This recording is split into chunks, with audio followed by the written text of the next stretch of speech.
There we The go. broadcast is live. And I spoke before you said that. I might have broke the curse. I don't know. I tell you. All right. Welcome to the Cavern of Chaos, where we close our eyes, stretch our arms, and whirl on a pane of glass. And then fall over like you're drunk. Well, that's the mystery of childbirth, but you got to know the song I'm singing. But anyway, we got the usual round of suspects, and Paolo has shattered my dreams.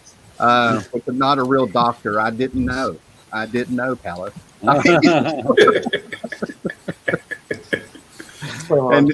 and he's turned his heat off. Scott and I are cold down here where we're at as well. And then you got Jared up there. You said it was 24 outside? It's 24 out there. I got 10 inches of snow where I am. Yeah. You see what we do to bring you guys entertainment? Do you see how we suffer?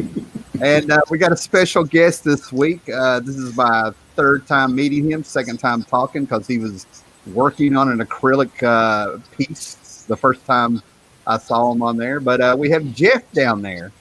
And Jeff will be plugging a Kickstarter here when we get more people in, just to let you know. So how you doing, Jeff? Same old, running around. Okay, so per usual, we had our talks before the show started, man, and we have been talking about world travel. Scott's been talking about some mysterious islands. I'm suspect of them now. So not Jules Verne's mysterious island either. No. And so what's been going on this week, guys? Anything good? I got some books, for a change. I didn't get any books, but I got a new toy. Let's see if I can get it. What toy did on you camera get? here? A guitar. Ooh. Yeah. Oh, nice. This is a sexy beast, man. He bought a guitar to punish his mom. Yeah. Well, mom's not around anymore, so I just punish everybody else. I got lots of comics this week. I got 8 comics. Nice. Wow. Which is a big number for me. Was one of them big numbers? No. That would be impressive. This is a post-Americana. Steve Scroto, he's got a lot of comics. He must have been to some store where they had dollar comics. This is the new Steve Scroce book with Dave Stewart on colors and phonographics on inks. It's a post-apocalyptic story of America was wiped out, and in the bunker that they built for all the government officials, some really nice art in this one too, and that they built for all the government officials. The government officials never showed up, but the 1%ers did, and they've been kind of ruling that place for generations. And now they want to go out and conquer the wasteland that is the rest of America. Except this chick with a sword right here doesn't want them to. So there's some hyper violence in it and post-apocalyptic stuff. And this is the guy who his last series was called Maestros, which is pretty good. Which was Holy sort of a crap! Are you serious? Hopping. What was that? I said, "Are you serious?" You'll see why I'm saying that here in a minute. That's amazing. And then here's a comic that surprised me showing up. Resonant number 6. I thought this comic was done. Very Steve Bissett-ish cover. Yeah, that's pretty cool. That's true. But they had the first 5 issues of this, and it just kind of ended. I don't know, a year ago, 6 months ago, somewhere around there. That looked like a Swamp Thing during the Mark. Yeah, Miller. It does. It looks like Sorta. a Steve Bissett Swamp Thing kind of going on. And an Astro City, the Dark Age, one of those volumes. Right. Plant Man on the cover. But it turns out they've got a new artist on this issue, so they couldn't. I guess they couldn't finish up the story because they lost their artist. Okay. So there's a new artist here on issue 6, and it really wrapped up the first arc, which just kind of ended. So and that's from Vault, which is the same company. Matter of fact, as Sarah and this is Sarah and the Royal Stars number 10, which is the last issue of this series. But this came out the same month as Resonant number 1, and it even had a hiatus for a little while. This is a fantasy story, pretty good stuff. It ended, huge fantasy battle as you would expect a fantasy story to end. That one was fun. Spreads. What was that? Lots of double-page spreads. Yes, lots of double-page spreads. Some giant dragons. Oh, good. Some magic zapping around. You can bring your 20-sided die when you read that book. Yes. And get a pencil. Then we've got Jason Howard's Big Girls #5 with the 5 right in her crotch. I don't know what that logo design is in this cover design. Hold that. Wait a minute. You're going solo. Wait a minute. You're going solo. Man, why the 5 right in her crotch? I don't know. It's that type of show tonight, folks. Knocked her over? Okay. I bet that would have not worked as well with the number 7. But this is, Big Girl, another post-apocalyptic story with these. Some of the guys get turned into these giant monsters, and some of the girls get turned into giant not monsters, and they have to fight each other to save the city. But then it gets more complicated than that, and then this issue got really complicated. I'm saying where that's a modern book. What they've done is like it's like a restaurant on Facebook. It's letting you know how many people's checked in. 5. And you're supposed to multiply that by 3 because he's did no one notice? Did no one notice they put the 5 in front of right in her? I mean, somebody. They actually have where is it? In the back in the material they have a cover design section. Where is it?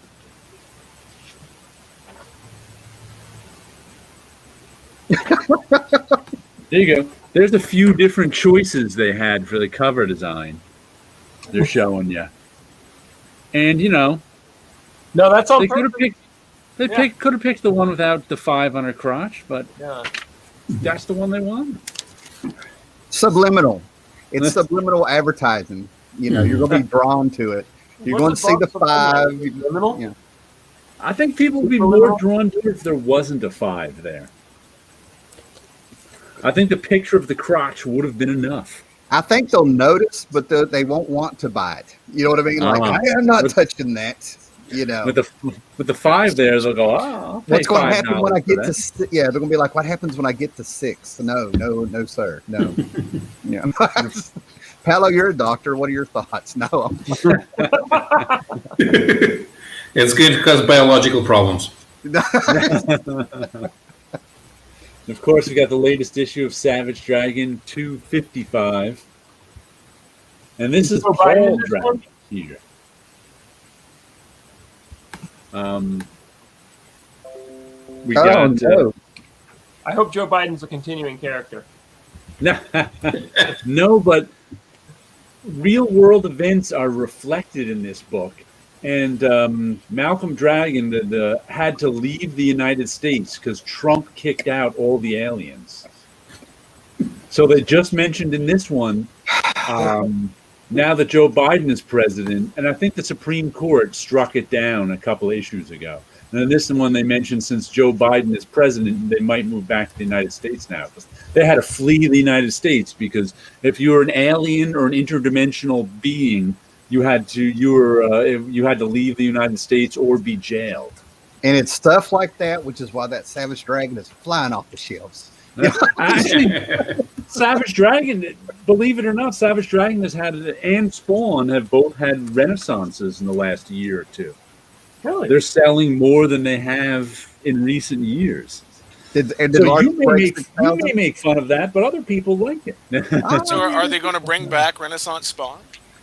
They might only because I actually last week or the week before I actually picked up an issue of Spawn for the first time in ages. Wow. And they had a whole bunch of, the story was there was a whole bunch of spawns from all the different spawns were gathering together in the 21st century to fight something or other. Yeah. And that one was about Gunslinger Spawn. That's what I was getting ready to say. I loved how they just put a 10-gallon hat on Spawn and a Renaissance. It's amazing, man. I want to see a Spawn who's a member of Parliament Funkadelic. Yeah. Oh, yeah, with old Greg from the Mighty Boosh. The funky Spawn? Yeah, Funky Spawn sounds fine to me. Yeah, with Bootsy with his mask looking like Bootsy Collins' star-shaped sunglasses. We'll call Spawn making crossover. I I've haven't often- read a lot of Spawn, but in reading this issue, that issue, I found out there is some differences between the Spawns, such as Gunslinger Spawn. I didn't know this. Gunslinger Spawn and all the other Spawns and like the people they fight don't like the daylight. But Gunslinger Spawn likes to fight in the daylight because he's built up a resistance to it, and his enemies haven't. So that's why he likes to face them in the daylight. I was like, oh, the Spawns don't like the daylight?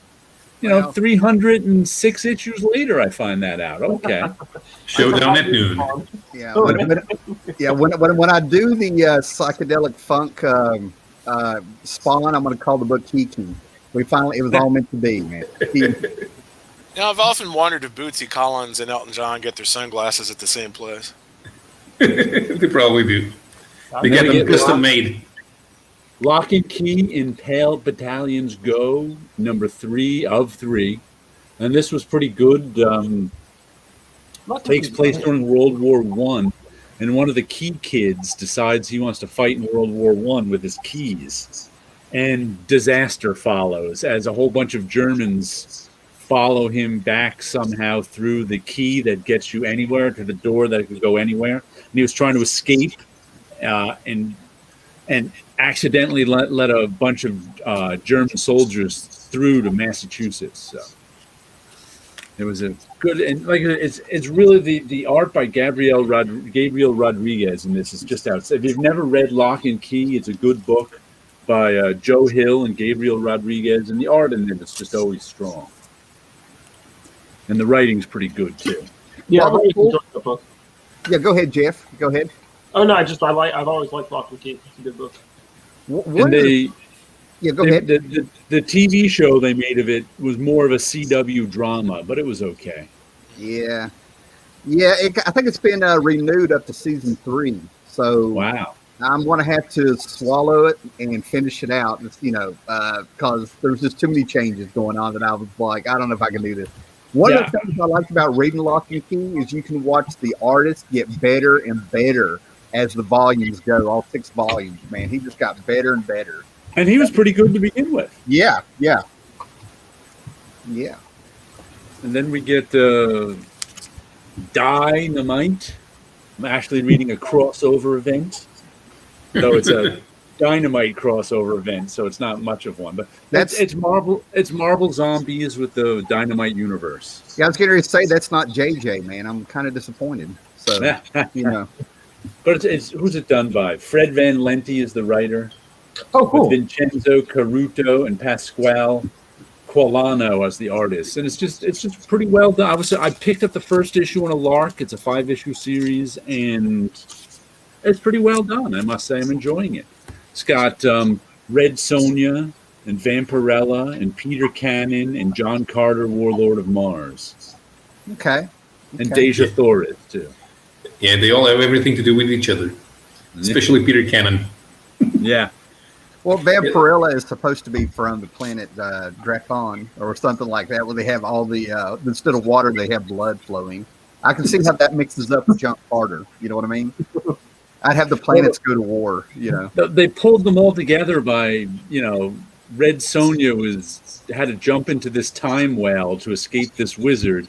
Vampirella's coming to do some mission from her. So they pass in the Mars, and it was like it all crashed together. The zombies made it all crash together, and I think they're all on Mars in this issue. So they're all super strong. And they're all zombies, jumping. They all have super strength, and they're jumping around. Yeah. Then we've got the vampire planet just has like puddles of blood. Her original rivers. Planet, the original planet, instead of water, it was blood. I think they would have pictures of her under a waterfall bathing in blood. It's dramatic. It's what happens when you create characters in the 60s. I guess so, yeah. Once in Future. This is the Kieran Gillen, Dan Mora book. Some Arthurian legends and lots of other historical fiction stuff. Like the Green Knight attacked them in this issue. Who's, I guess, from some Arthurian legend. I don't even know what story the Green Knight is. Sir Gawain and the Green Knight. Yeah, there we go. He's in here, and I heard someone call this book Grandma Buffy, and that's what I've been calling it ever since, Grandma Buffy, because the lead character is this grandmother who used to fight monsters, but there haven't been. She fought them so well, there haven't been monsters around in 20 or 30 years. But now she's teaming up with her grandson, who knows nothing about monsters, since she kept it all hidden from him, to fight a bunch of monsters because King Arthur had come back. And he's a monster. Well, cool. Then the last book I bought, it's funny, another surprise book, because I forget it exists. Psychodrama Illustrated #3, which is Beto Hernandez. Gilbert Hernandez. I guess he's more prolific than Jaime Hernandez, so he needs, besides Love and Rockets, he puts out other projects. So and it's more of his Palomar stuff. So it's the same stuff that's in Love and Rockets, only in its own comic. But always good stuff. All right. So we got some people rolling in here. So I'm going to do some comments, and then I might show a few books there or something like that, see where we go with this. But and then everybody's noticing now that we got more people here, man. We have a new person named Jeff, and we'll get to him in just a little bit. Yep. Yeah, and I'm going to go ahead and tell you, one of the things when you hold up a comic, Jared, it's not that I'm slow on the draw to do your solo layout. They have this set up to where the remove button will pop up as you scan across your box. So I think that's a flaw in their design. I can get rid of my pure accident, and I'm like, it's the solo button. No. I remember seeing that and was going, who designed this? Knights of Old is here. Hello. Mind the Comics. I hope your ears were burning because I asked about you before we came on air. He was trying to find your house. I wouldn't, I'd be a little worried about that. I confirm nothing. Hey guys, writing down the GPS coordinates. Yeah. I've seen his shields on YouTube, man. He's got some. He's got Sandman. He's got some beautiful volumes of Sandman. You guys get any books about comic artists or comic history lately? I'll have something to show real quick. Speaking of Fred Van Lente doing Dynamite, is there a new follow-up to the comic book history of comics about cartoon? Not that I'm aware of. Seems like I'd read something. He's going to. I think he's also going to do an animation history. That was it. Yeah. As well. So. That's not Fred Van Lente, is it? Who is that? Oh. I think it was. I could be wrong. Was it him? I thought it was another guy. I can't remember. I actually picked that up out of the library last winter.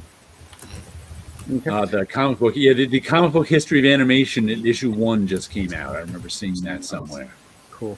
But I read the comic book history of comics last winter. It was okay. It didn't thrill me. I don't know why. Yeah, that's good.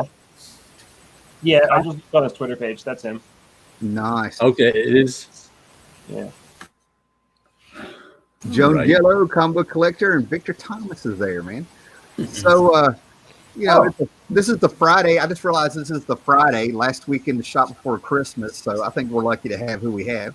Because, we have over 150 years worth of comic book reading between of all of us that dawned on me, probably more. And we're all adults. So that's our people. So down there we have Jeff with us. Jeff is a world traveler, as far as I'm concerned. He's somewhere on the East Coast now after coming out of the South. No, still Jeff, yeah, Jeff, tell us whatever you want to tell us about yourself, and feel free to plug your Kickstarter that's coming up, man. Well, I got Kickstarter coming up. I guess I'll take off the bandana. It keeps my neck warm and everything. I've got a Kickstarter coming next week for a comic that my wife and I have been working on for a long time called War on Christmas. It's about a stripper and an elephant that declare war on the patriarchy and end up burning down most of the city of Austin, Texas in a single evening. It all goes wrong somehow. The patriarchy? Yeah. Because she and the elephant, the elephant escapes from a circus, and she and the elephant have this mind meld, and they realize that they have a lot in common. They both work in entertainment, and they both hate men.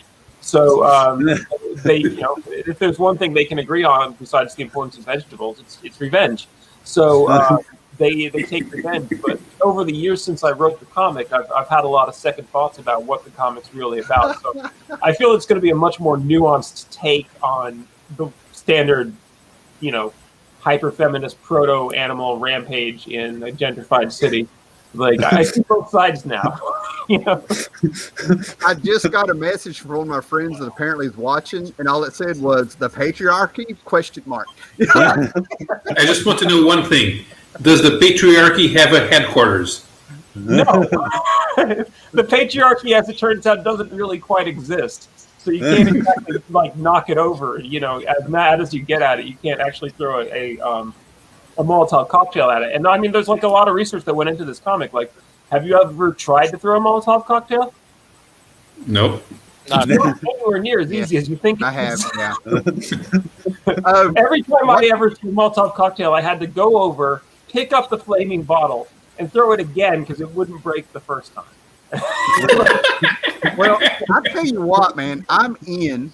And you keep talking, but I have to know right now, what do we have a price? Do we have some prices?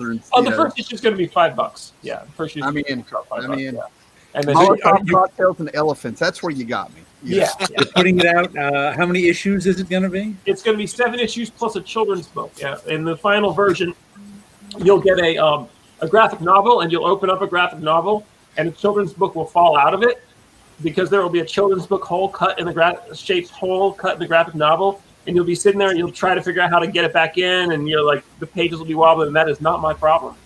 You are taking your money, and I'm not giving it back. So these are many things we're looking forward to. There's a lot of features, a lot of details. But yeah, the next few issues will take a while, obviously, because we've been working on it this long, and this is as far as we've done. But there's definitely a lot of strippers. The funny thing is that people that read this comic think I'm some sort of expert on strip clubs now. And I'm really not. But you did do your research? I did. I mean, if you research I'm sure you researched strip clubs. My wife has spent way more time in strip clubs than I have. It's not even close. Well, Jeff, I'm not going to lie. I wished I met you sooner because my wife knows. It's no biggie. It's no secret. It's not so much that I hung out in the strip joints because of the strippers. I actually had my bartender who worked at a strip joint on my speed dial, and I was friends with the manager. I would go in on Sunday with all the strippers when nobody would really show up, and we'd have shrimp and steak on the Barbie out back. I could have helped. I actually have Innocence who lived in my own small town about a half hour away. She would have loved to have been interviewed about it. You let me know. You let me know, Jeff. Really, the only irrational reason to go to the strip club is the reason why people go to strip clubs. So yeah, it's a win-win situation, I suppose. I've never really had much to do with the establishment, and actually looking into it, I found that they're far more elaborate than what I've drawn. I feel bad about that. I couldn't really capture the depth of flair and bling on the wall of the average strip club because there's only so much space in a comic book panel. You actually if you look at the background, if your all's background, if you tried to do a comic of where either of you all are sitting, you'd really have to simplify it, or the background would be overpowering the foreground. So I couldn't really get all the beer signs and all the tinsel, but I really tried to evoke what it was like in a strip club on Christmas Eve. That's awesome. Yeah, seriously, that's awesome. I mean, Steve Scroogey fits a lot of killer chickens in one panel. Yeah, it's true. It's true. But if you actually saw a bunch of zombie killer chickens floating at you, there'd be so many more details. There'd be little flies, feathers everywhere. Jen Darrow could draw them. Yeah, it's hard. When you're drawing a single panel, you have to simplify. There's just no way around it. So one thing that I'm really trying to do a lot of is that I loved when I was a kid was I love it when comics have goofy stuff in the background, like fake businesses that don't exist, like OMG, WTF, BBQ, and stuff like that. So chicken fat. Yeah, that's what Will Elder called it. Hog waffle, I think, is one of the things I put in there. So the comic is going to have lots of goofy stuff in the background. It's a lot about Austin, especially when we lived in Austin. So there's a lot of commentary on what I thought about the city. And, a work of art, I suppose, is like all the stuff that you can't just tell people. And as you know, I pretty much tell people some pretty crazy random crap. Yeah. So but by the time you get into the comic, it gets even weirder. But I don't know. This is I guess just my 5th comic, and I have high hopes it'll go well. Cool. When did you make your first comic? And also, I should explain to people that I know Jeff from back in the 90s when he was an intern at Marvel Comics. Yeah. What year were you there? 96. I was there the day Mark Grunwald died. Yeah, so quite a while ago.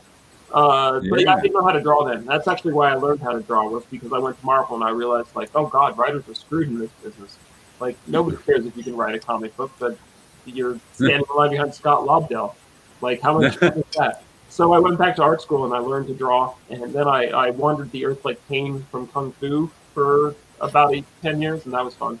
And I got a lot better at drawing during that time, and so now I've been cranking out comics pretty consistently for quite a while now. Fantastic. Yeah. When's the Kickstarter going to come up for this book? Christmas Day. Okay. Yeah. Nice. That way I have a comic that's published in 2020, and I have an excuse for why it wasn't ready for Christmas. Yeah. Cool. Well, what I'm gonna do, like I said, I'm seriously in for real. So War on Christmas. Look for it on Christmas Day. Yeah. Nice. Yeah. Well, if you want to buy more stuff on Christmas Day, like I said, it's sort of like it again. sort of a Dumbo meets Basic Instinct type thing. So I can't imagine there's any rational human being that wouldn't want this comic book. Well, I'm probably going to put the link for the Kickstarter when it starts on my Facebook. I mean, that might be like maybe 10 people. Don't get me wrong, you know. Yeah, no, I don't have a link yet. I actually I had to stay up all night to put up the video and get the Kickstarter submitted today, because when you do a Kickstarter, they need a day they need like 6 days to review it before they'll put it up. Awesome. So I had to get that out of the way. So yeah, I've been up all night like animating, which was fun. Fantastic.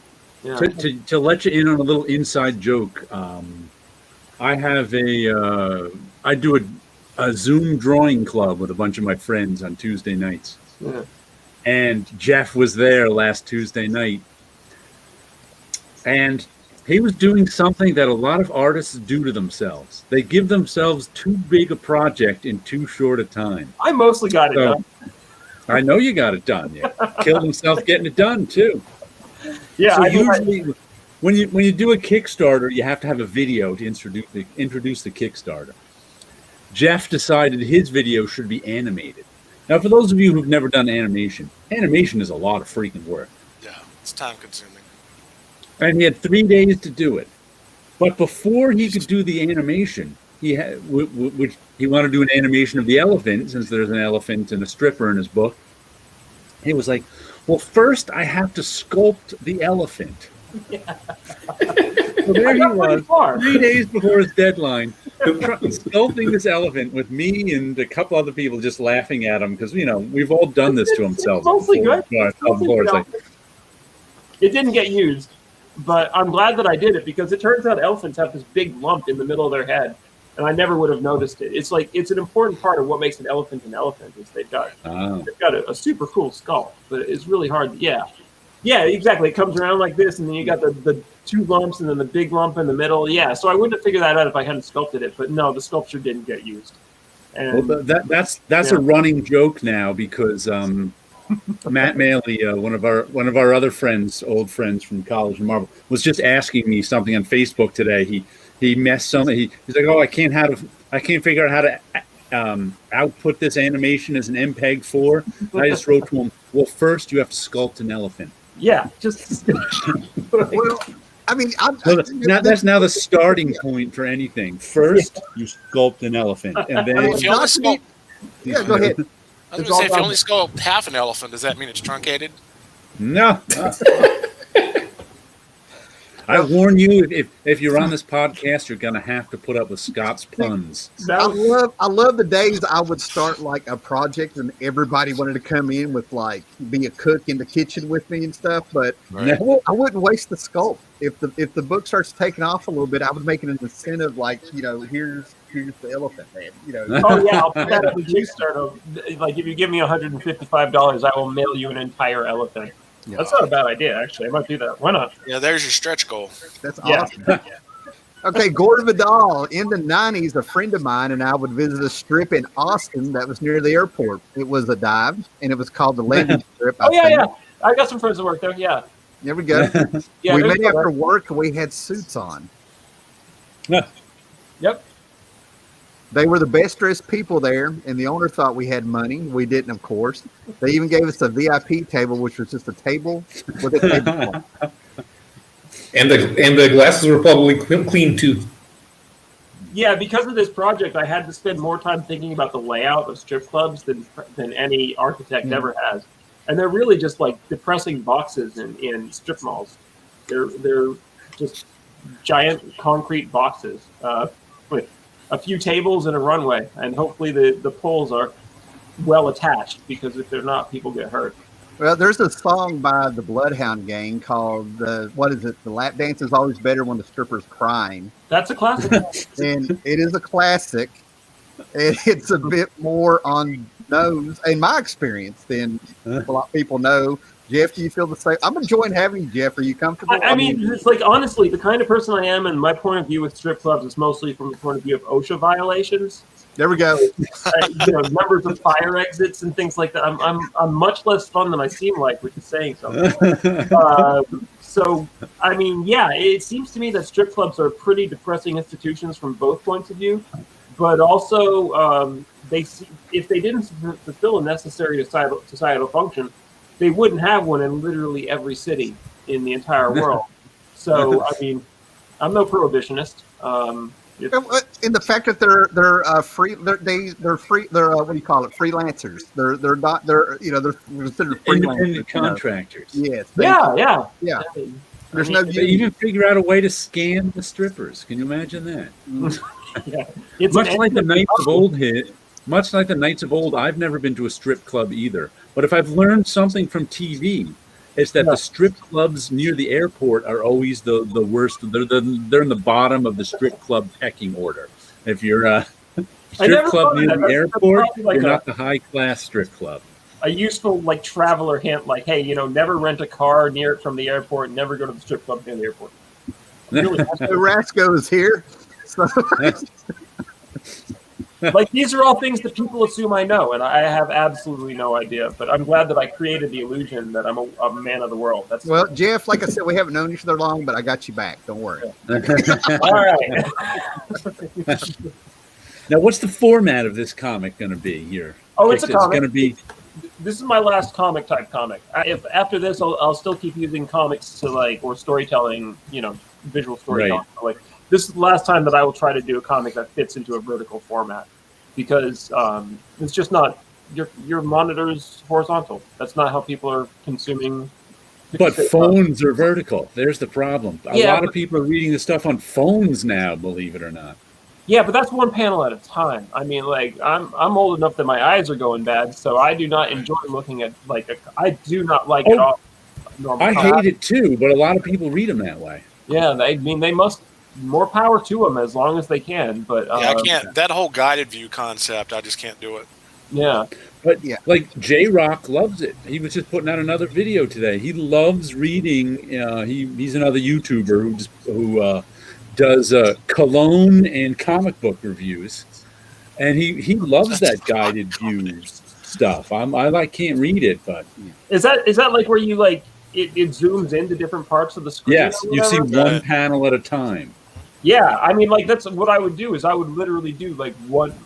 The next thing I do would probably just be one, like storyboards, one panel at a time that just so happen to be the right size to fit into your screen, and also the right size where you stack one on top of another. You can print it, because I just can't see any other way for it to work right now.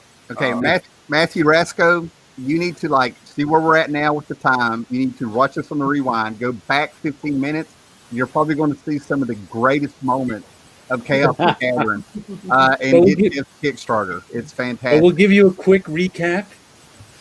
Jeff is here, and he's coming out with his Kickstarter comic book, War on Christmas. It'll be live on Christmas Day. It's about an elephant and a stripper taking on the patriarchy and society in general, I think, because they really can't find the patriarchy. Well, you know, at some point we really have to admit that it's not just men that oppress circus animals; it's also women. So, Yes. I mean, you know, we really. I have to be fair, even if my readers don't have to be. Like, I have to be fair because I'm drawing this stuff and I'm thinking about it for hours while I draw it, and I sit there. You know, I have to sit there and think like, well, you know, I don't know, like what's a good example of something that's only barely horribly offensive. Well, while you're Everything thinking, I know wanna is throw out highly an offensive. Yeah, I'm going to throw out an barely apology. horrible. Oh, sorry. I'm going to throw out an apology for my reaction when you said patriarchy. It really Yeah. was floored me. I was not expecting that. Elephant stripper, we're going against the patriarchy. Yeah. I apologize. You know, I just. It's a novel concept. I mean, When I hear someone say that, I usually giggle too. I must admit, because it's kind of like, and you hear people saying it seriously. yeah. So it's kind of like saying I'm going up against the Easter Bunny in a way. I'm like, I understand their concept behind it, but like Jeff, it's really hard to track them down and throw a Molotov cocktail at them. I Yeah, went a little absolutely. different. I was sitting there thinking, are they raiding a prison? You know, I'm like, I was like, That's issue 2. yeah. No, actually, I mean, yeah, that's book 2. This is a For real. project-free Going into a graphic novel prison. art. All But if you right. consider that it took 9 years to get part through, you know, a large chunk of part 1, we'll hope we get to part 2 and part 3. But I'm not promising anything. At I don't least know. part 1's ready to go. Well, 9 years is a long time to work on one comic. And yeah, have you kickstarted stuff before? Oh yeah. When I was editing Rock Salt magazine, we did a couple Kickstarters, and I've done a number of GoFundMe's just here and there for fun. Kickstarter's easy. It's actually, everybody should do it. There's really, if you're a comic book artist at this point, Kickstarter is going to be your big chunk of cash. Like, you know, Okay. stores are a tough nut to crack right now. Well, Jeff, I feel like you're going to get a few backers here, man. I think you're in the right place. There's 2-3 people from what I've got. I think the stripper aspect is really what's pulling them in here a little bit. But congratulations, man. You got a big congratulations already, man. Oh, thank you, sir. Yeah. Yeah. All Very much. right. Okay. And I've told work they need to wait. I can't believe it's Friday and it's happening. They So, called you already? Yeah. Oh, God. Okay. Well, I got a few things here. The reason I put these on top real quick is when we were on that Zoom meeting you were talking about, I was over here at the bookshelf or something, and I heard somebody say Legion, and Jeff was like, he remembers old continuity. That's why, Oh, heck yeah. you're going to be on. But somebody was asking about other kind of magazines. Charlton 66 already sent this to me before my comic book order came in through my comic book store. But it's a back issue where we get to have Monell's history, Steve Lytle art, I think an interview with him maybe. But it's a lot of 80s Legion in here, articles and stuff. So I'm pretty hyped about reading this one again. I've already kind of flipped through it. We'll just scan this, man. Right before the DC 52 hit, Jeff Johns did a lot of work to bring the Legion back after some of the stuff that went on. I mean, I'm going to go ahead and say it. Wade had a completely wrong and horrible take on the Legion of Superheroes. That was so bad, they brought in Jim Shooter, and they just acted like it never happened. They just started writing the characters like the Legion, you know. So they came out with a new number 1 with Paul Levitt in 2010, and then DC 52 hit. So this doesn't, you know, I don't know what holds up in that one. Little 80s Legion stuff here. I remember But the last time I read the Legion was, I think it was when it was early 2000s, Supergirl and the Legion of Superheroes. That was a pretty good book. yeah, that was the same series. They had to bring in Supergirl, take the book away from the Legion proper, and save it. It was Supergirl and the Legion, and then that lasted, I can't remember, maybe 10, 15 issues. I could be wrong. And then all of a sudden in the 30s, issue 30s, Jim Shooter came in. And it was like, and then he just started writing them like the Legion, and all of a sudden costumes started changing back to the original. They just act like it just never happened, I remember liking that Supergirl in the Legion. It was okay. Yeah, they had to get away from what Wade was doing. It was pretty bad what he was doing. I mean, I was really shocked, At that time, I was like a Wade junkie, and I'm like, he's really not getting what this book is about. I don't remember it being shocking, but I don't remember the details of it at all. What was he doing? Huh? What was he doing? Well, the whole thing is that they had the whole don't trust anybody over 30, but I think he might have inflated that to don't trust anybody over 20. And the Legion had the clubhouse, and they were acting like the government was against them because they were kids. So what they did is the fans of the Legion would come out and make a human shield around the Legion headquarters to hold off the police. The Legion of Superheroes would never put anybody in danger like that. That goes against everything that they're about, Yeah, not even if they were being mind controlled by Starro. That's what I'm getting at. Yeah. So Wade wrote a story where the heroes were letting normal teenage kids go out there. And these kids are like 14, 15. We're not talking about adults doing this. And the Legion's fine with it. They're just letting them hang out there, keeping the government from coming and getting them. And I'm like, what the hell? I'm like, wasn't there that one cover from that series that inexplicably became worth a whole bunch of money? An Adam Hughes variant of Supergirl sitting on a meteor. This floating. Yeah. Everybody, I don't know where the hype came. I mean, I get Adam Hughes having fans and all this stuff, but for some reason. But that Adam Hughes cover was worth like $200 for some reason. Yeah, and people were finding it in dollar bins, and this, I mean, he's got more. I mean, it's Supergirl, but he's, go look at Power Girl #1. I mean, that's a better cover, Yeah, by the way, an idea came to me today that we're going to have to do. We're going to have to do a parody show of all those YouTube shows that when a new movies are announced, they show you key issues you can prospect on, where we'll just make F every key issue. We'll just hold up random issues of Daredevil and point out first appearances that are going to be in the movie. I knew you were going to say Daredevil. Jared, I'm not going to lie. 3, 4, even 5 years ago, I'd have been like, oh, no, Jared, we're going to respect other YouTubers. But after the ridiculous things I have seen over the last 2 or 3 years, I'm all right with it. It's not, I think we're just have to come on one day and do that. Oh, yeah, this movie was announced. And if you look in this issue of Star Wars, you can, people collect X-23 in a test tube. Yeah. So we can make up whatever we want. Issue 10 years before where the art writers said, no, that has nothing to do with it. Yes. Even the creative teams were like, no, that's not what that doesn't matter. Yeah. We'll just make up our own stuff. Specifically commented on this issue in relation to pull out whatever issues you have and say, oh, look at this background panel here. This is the first appearance of. Yeah. And to let people know the parody, I'm going to be putting parody Howler Mouse, parody Jerry. Yeah. Because there will be people that take us serious. There will be people. Yep. You wait and see. Your idea is kind of like giving us parody Howler Mouse there, and people will take us seriously. Are you kidding? That's what your idea is kind of like giving a bunch of artists a flamethrower. Matthew Rask, can I join the Zoom parody episode? I can get the guest character that gets killed off at Garth Ennis. Only if you wear a red shirt, sir. Oh, that's hilarious. That's a great idea, Jared. I'm down. So. And here's one of the books I would probably. You're breaking up on us, Tim. Oh, no, really? It's going to storm here tonight. Am I here? Yeah, you're there. Yeah, well, we can see you, but your audio is breaking up. I wonder what's up. Now, that is a classic comic book. I'm glad you have that comic book in a poly bag. Is he fine for you guys? Y'all hear me? Yeah, I can hear. Yeah. Okay. Well, I still have the one from Off the Stands. I just give this home whenever I find it. This might be my 3rd or 4th copy, but there's 2 books. If I was ever going to throw a comic to tell people to get out of a dollar bin when you see it, it's a DC Comics Presents with Superman, Ambush Bug, and the Legion of Superheroes in this one shot.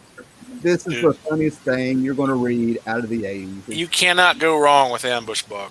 Absolutely not. Yeah, Ambush Bug is not in this, but I think everyone's He should breaking up on mine. In spirit, he is. I want to try dropping out and coming back in. Okay. Now, see, that comic was very important to Legion of Superheroes continuity. That actually became a really essential part of the 5 years later storyline. Do you remember that? I'm actually up to issue 25 of rereading the 5 years later, and I'm getting just for Fire Lad and the Resistance, whatever they were called, is coming back. I didn't realize it's been over like 20 years since I read those books. Have you ever read the Legion of Substitute Heroes comics, or you ever read the old Legion of Superheroes stuff? That's what I'm trying to say. I don't want to. I've got a long box and 2 short boxes and all kinds of stuff scattered of the Legion of Superheroes. I've been my first comic book in 1979 that I bought with my money was Legion of Superheroes. Yeah, absolutely. The used bookstore where I grew up, like for some reason had, I guess somebody died, but they had all these Silver Age Legion of Superhero digests. So I read all the original stuff from like Gardner Fox era when I was a little kid. I mean, it's fantastic kids literature. So I like I said on the Zoom call, I'm the world's youngest person that actually knows all of early Legion of Superheroes continuity, and it's gone. Like they destroyed it. 0 Hour destroyed it, and you can't get it back. And like what you're getting up to with that comic right there is Legion of Substitute Heroes started as a joke, and they became, by about issue 30 of the Legion of Superheroes comic, the 5 years later storyline, they become the most powerful paramilitary force in the galaxy, to the point where I think they could plausibly take the X-Men. Mm-hmm. I'm not even kidding. Like, the X-Men are obviously like the second most powerful paramilitary force ever, right? Like, the only people they can't beat are the Legion of Superheroes. Right? Yeah. I mean, this isn't what commercial. And the way they kind of wrote them, what I liked about the subs is that it was like they were like a misfit crew, right? Like, where the Legion had all the equipment and they have the technical and all this stuff. Brainiac helped them technical. They show up like, oh, we got a mission. Well, let's hijack the school bus, crash it through the window, and just come out with guns ablazing, and maybe something will happen, you know?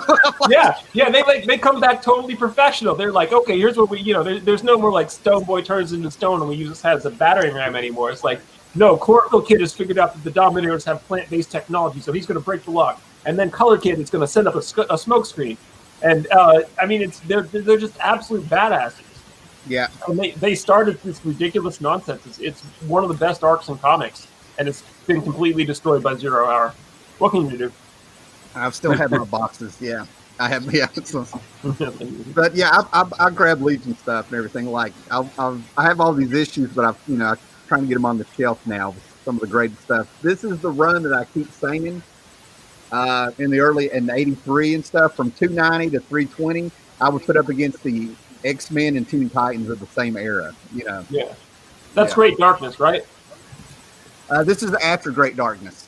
Great Darkness, and then after this, the issue 300. And then a minute ago, Jared, you talked about Maestro or whatever. There we go. My comic book shop sent this to me because it was supposed to be Maestro 2 through 4. So they're going to remedy this. They gave me this comic instead of number 1. That was the one. Yeah, I even kept the order form to prove it was supposed to be Maestro, but they're going to fix it. That was the one Steve Scroce did. That's a good series. All right, they said I could keep it. Nice. Cost more to send it back. Yeah, but I'm not going to show all the books here. But that series is the reason I put this one on my pull list, sight unseen. Okay, cool. So Steve Scroce was doing it. But I finally get to read some Maestro. I have high hopes for this, since Peter David's writing it.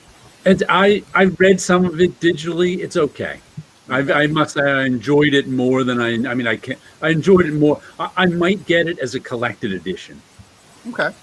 I noticed just the other day that Peter David's got an autobiography out now too. Yeah. Well, nice. Here's what happened with Maestro. Now that they've already they went ahead and they announced the trade for it before issue 5 came out, and I could have got the trade for $10 with my 35% discount. Yeah. $10. So yeah, they got another Maestro miniseries starting. I'm just going to get into the trade if I'd known. That's what's the price of 2 comics now for the whole trade. Yeah. But and then all these came in. All my 3 Jokers came in. I've already read them online, And the big plot hole just completely destroys it for me. I was going to say, did that just make you angry, that series? Yeah. I mean, yeah, it did. I feel bad for Jason Fabak. I think it's his name, the artist on this. Yeah. He did a phenomenal job. He worked his butt off. I feel bad for him because this is already forgotten about. But the plot hole is what killed me. You read all the way through the thing. The whole series started because Batman 4 or 5 years ago jumped in the Mobius chair, a new god item that'll answer any question in the universe. And he asked who the Joker was, and the chair told him there's 3 of them. He said, that's impossible. At the end of the series, he looks at Alfred and goes, well, what are you talking about, Alfred? I'm Batman. What they say about me is true. I knew who the Joker was a week after I met him. So why did he get in the damn chair to set this all off? Like I told you, he was asking the chair a question he already knew the answer to. He was testing the chair to see if it really knew. Well, you know what? Your reasoning needs to be put in there because, yeah, that's His the only reasoning thing actually that makes makes sense. Yeah, that's Of what course. I mean. I mean, I'll give He's Batman. He's the yeah. It's like that scene in Deadwood. I know what that meant. Now prove to me that you do. And I got a bunch of other books. I want to see if there's anything actually worth showing here. I got another issue of Grimjack. I think I've got to get into this Grimjack because everybody still is talking about this series 35 years after it's come out. I just reread the Tim Truman issues this summer and enjoyed them thoroughly. Yeah, I think this is a Truman issue. This is number 6. His new art yeah. book just came out too. Awesome. Yeah. Truman went up to like issue 18 or so. And then I'm telling you guys, this is the way to go, man. Like I've seen comic book shops just have a rack of these on their own, but anytime they do these dollar reprints of their actual Marvel, the classic ones, this is the way to go. These are I love them. Yeah. You probably. I just like seeing the new printings too. Yeah. But yeah, that's the way to go. I mean, there was 2 of those I had the originals of, and those are just fine. Yeah, some of them I have the originals of, and I'm like, I just want to see a new printing for $1. That's cool with me. Yeah. And then, yeah, go ahead. I said I like reprints these days. Cheap reprints because they're what comics should be. They're kind of worthless in terms of collector's items. So they're just there for fun. Well, I think I've said it on here before. I love these epic collections that are coming out. Yeah. These epic collections are fantastic, well colored, floppies. I mean, I found this one for $6, and I think it was like a $40 book when it came out. Yeah. And they've got one that I went ahead and pre-ordered. I don't, usually I'm not buying any new comics except for the Last Ronin. So I went ahead and I'm getting one where they're doing the original Jack Kirby, Stan Lee, Roy Thomas, Captain America that leads up to this Red Skull with the Cosmic Cube. We're giving that one the treatment. So I went ahead and pre-ordered that one. But these epic collections, I agree with you with the trades and the reprints. Yeah. Yeah. Knights of Old just asked, does anyone have the book Fiction House from Pulps to Panels? No, I've never even heard of that one. I've heard of it, but I don't have it. I know almost nothing about Fiction House. They published a lot of comics in the Golden Age. Right. But I don't... Were they the Green Llama? Did they publish that one? I don't even know I'm not sure who the published. publisher on that one was. I'm not really sure. Yeah, neither am I, but I know Fiction House was a publisher in the Golden Age. It seems to me like there's a video on YouTube that goes in the history of Fiction House. Yeah, I'll have to look that up, because I just realized, until he put that there, I didn't realize I know nothing about Fiction House. I'm a little bit suspicious of a name like that. It's like comic. Nice. All right, guys. I'm going to do it to you again. I'm going to go call work. Be right back. He's got What he's going to call work. them is probably not family friendly. But So did you all hear what happened with Al Columbia? Who's Al Columbia? why do I know that name? He was supposed to take over Big Numbers. Oh, okay. Oh, Yeah, he was Sienkiewicz's. I'm sure I pronounced that wrong. fill in. Yeah, he was. Well, it was his student or his. But it was as Assistant? Yeah, assistant. Thank you. but it was at a very bad time in both of their lives, and he never. I think he did like part of Big Number. He did part of it. I remember they never printed it, but I think it popped up on the internet someplace. Another issue by it must have been by Al Columbia then. Yeah. Big Numbers. I mean, he's amazing, but like he's crazy by Alan Moore standards. Oh, okay. I think they're called like Popsy and Flopsy or something like that. But it's sort of like the missing link between R. Crumb and Chris Ware, like where they're like sort of. I didn't know there was a missing link. That's an interesting combination. Yeah. They're like these sort of like fake Betty Boop style cartoon characters that get into really horrific situations all the time. You know, very body horror, sort of like bloody Jim Woodring type stuff, I guess you could say. Anyway, he's been cranking out very slowly, like a quarter of an issue a year, these like really elaborate sort of haunted house stories with these characters. It's just once you see it, I mean, everybody loves it, but he's really weird and he's really difficult to work with. And they tried to reprint one of his books, and he accused them of stealing his brainwaves and is suing them. You know, I did not know that. Yeah, it's maybe the biggest auteur freakout since John Campbell burned his Kickstarter a few years ago. Here's a tangential question: when was the phrase "body horror" coined? Because it only popped up on my radar a few years ago, but I hear it all the time now. Cronenberg. 80s? Yeah, Cronenberg. All the way back to the 80s. Cronenberg, was it? Yeah, that's what Cronenberg was called. Yeah. It wasn't in common use though, was it? I saw it more used in print than people actually used it in conversations. Yeah, I don't know. You would see magazine articles about certain movies. I didn't read many horror magazine articles, but I hear it all the time now. Body horror. I think it's just one of those phrases that came into common use after people saw. Yeah. It got to a critical mass where people saw it enough that it just kind of entered the lexicon. I think that critical mass was only like 4 years ago or so too. Sometimes that's all it takes. Yeah, that's when it really popped up on my radar. Jared, I hate to say it, but Google Trends is exactly confirming what you're saying. Yeah, it just bubbled along the bottom until about 4 or 5 years ago, and then people started. Wow! I didn't know you could look stuff like that up on Google Trends. I look up stuff on Google Trends all the time. Yeah, and apparently it was really popular 2 months ago. So, didn't mean to be trendy. I'll never do that. That's just, as you said that, it just popped into my head because I think I got the latest comic shop news, and I think that body horror was mentioned in here at least once, if not twice. You know, I think like when Hostel came out a long time ago, but it seems like people talk about Hostel and Human Centipede like that a lot. Well, body horror gets mentioned in conjunction with that latest Hulk, the Immortal Hulk, all the time. Yeah. Oh, really? Well, that's a good way for the Hulk to go. Yeah. I mean, it should be sort of scary to have Lou Ferrigno bursting out of your skin. You know, it's funny, talking about comics, and surprised we haven't had the term anatomy horror yet. Rob Boswell's uninvited. I'm not saying a word. Don't get him started about Rob Liefeld, okay? That's one thing. I feel bad, and here's why. Okay? Mm-hmm. One of my friends who was a volunteer at HeroesCon, unfortunately, he passed away recently due to COVID. Okay? Yeah. And I made a post about it, and Rob Liefeld actually liked the post.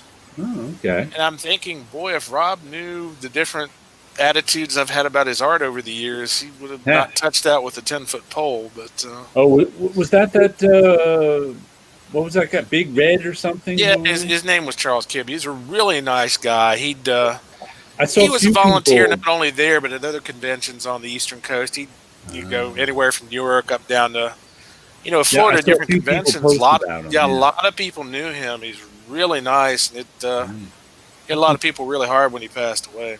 Yeah, I know a lot of people noted him passing away. Yeah. Speaking of body horror, this is the first I'm reading about this. Barry Windsor Smith's Monsters. This might be body horror. Yeah, it got pushed back a couple of months. It's supposed to be coming out in February. Yeah, it was supposed to be out this year, but they pushed it back a couple months or so. Did you read the story that goes along with this? Because I'd never heard this before. It says... I think it was a Ben Grimm project, wasn't it? No. Hold on. Let me read this to you. Okay. 35 years ago, Barry Windsor Smith envisioned a powerful, sophisticated Hulk story that would explore Bruce Banner's relationship with his father. Plot centered around Bruce Banner's childhood, Windsor Smith said about a pitch in Comic Book Artist interview. The Hulk relives a particularly harrowing day in his past. This is the story of Banner's working-class, middle American childhood, and in a mannered fantasy Twilight Zone tradition. The Hulk, when entering an abandoned house and a refuge from a pressing military attack, relives the last days of his childhood home. Here's where it gets interesting. Alas, the story was not to be. As former Marvel editor-in-chief Jim Shooter wrote on his blog, Barry came to me with a completely penciled and written graphic novel. It was about the development of the mighty raging fury inside Bruce Banner, who revealed was the product of an abusive home. I looked it over. I thought it was brilliant, one of the best comic stories I've ever seen. I offered Barry a contract and an advance. He turned me down. He proposed to finish the thing, then if I would agree to publish it as created, no alterations whatsoever, and he would sign a contract and take the money I was willing to agree to, that in writing on the spot. But he finally said no when it's finished. So Jim, he was like, you have to publish it as is. Jim Shooter went, fine, I'll sign you right now. And he went, no, you'll sign me when it's finished. Then another twist. What Shooter didn't know, however, was that someone at the Marvel offices made photocopies of those pages, which Al Milgrom kept in the Hulk drawer of his flat file. Bill Mantlo, looking through the drawer to see what current Hulk artwork had come in, saw the copies. He then blatantly ripped the story off for a regular issue of Hulk. Barry was furious. I don't blame him. When Windsor Smith's story concept had been stolen and published in the pages of a comic, the creator had no more interest in doing the Hulk project. Right. I was just like, wow, Bill Mantlo just... That's not the first time he did that either. Yeah. Wow. Bill Mantlo is the reason that Harlan Ellison is getting comics free for the rest of his life. Oh, that's right. Yeah. But now the story, it doesn't have the Hulk in it anymore. It's his own monster, and it's coming out. It's like 300-page graphic novel. This is when you know you like comics, because I'm sitting here listening to this. I'm like, oh, it's getting juicy. Keep going. Keep going. Like the background story is as fascinating as the in terms of the scenario where it's set up for publication and everything, that's very similar to the Ad Astra project that he did for Fantagraphics. That started off as a Storm graphic novel. Right. And I tell you what, Bill Mantlo has entered the chat. I love Bill Mantlo. I love all the people that other people hate about Marvel. Like, I love Vince Colletta. He's one of my favorite actors of all time. Oh, you're one of those contrarians who loves Wait Vince a minute. Colletta. Oh, I'm not. You know what I call Vince Colletta? Contrarians. I want to make sure this thing is working. Somebody said positive about Vince Colletta. Destroyer of armies. Wow. You know what I call him? Vinny the Eraser. Yeah. Destroyer of armies. we bring in a guest and he throws a hand. Which is appropriate because he always liked to give out the idea that he was mob connected. So you should have a proper mob nickname. Yeah. Well, I mean, yeah. Is it true? I mean, I don't know. I watch The Sopranos a lot, so I believe a lot of stuff. But yeah, from what I'm told, he wasn't mob connected. He was mob adjacent. Babyface. Yeah, babyface. I can't remember who it was. It may have been Rick Parker or someone. I'm sorry, I just saw that episode of The Sopranos last night. Yes, our fathers worked in the waste disposal business, and yes, they do have to work with some rough customers, but that does not mean they're in the mob. He was in the mob. He wasn't actually in the mob, but he was friends with mobsters. And one day, I can't remember. I'm remembering it's Rick Parker, but I may be remembering that wrong. Was telling me the story in the bullpen one day about how it was like the early '80s and something, and he was hanging out with Vinny Colletta, and he went up to Vinny's house, and Vinny, as a favor to one of his mob friends, did his collections for him that day. So he just walked around and collected money and then gave it to his buddy. Yeah. But he wasn't actually in the mob, but like he was mob adjacent. Mob adjacent. I mean, what kind of madman would hear that story and go, he was in the mob? Like, come on. Listen, if you're in the mob, you're not spending your days inking comics. There's no way. Why not? What else do you have to do? Be in the mob. You got to make your own man. collection. I just want to get off here. Maybe they could have done it better. Yeah. You cannot be that prolific an inker and be in the mob. Prolific. Well, it wasn't. That's why it was the eraser. Yeah, that's why he wasn't very prolific at all. No, he was very prolific. He did a lot of work. He just, did it fast. Wait. He hired people, and he would explain to them that if it's a dead body, it's not background erasing. He had other people doing the inking. Yeah, but he did a lot of his own stuff too. His split if you brush count the technique. hours that he spent, and then you subtract the hours that Kirby spent that he erased.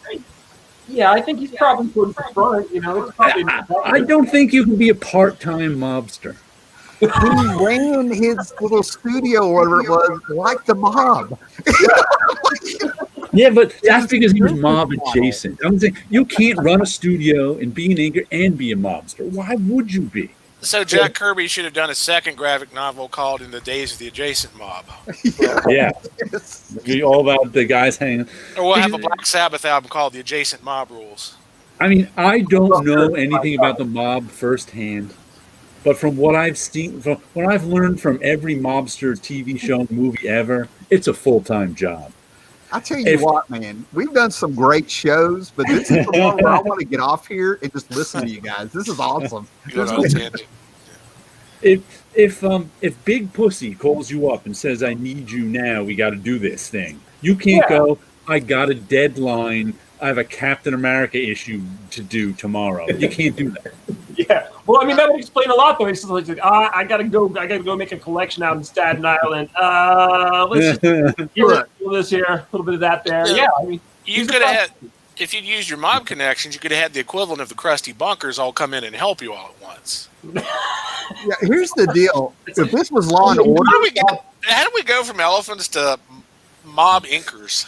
I don't think you understand. If this was Law and Order, we would be getting his comic books, and we would be looking when he did the most erasing versus when they found the most bodies in the river.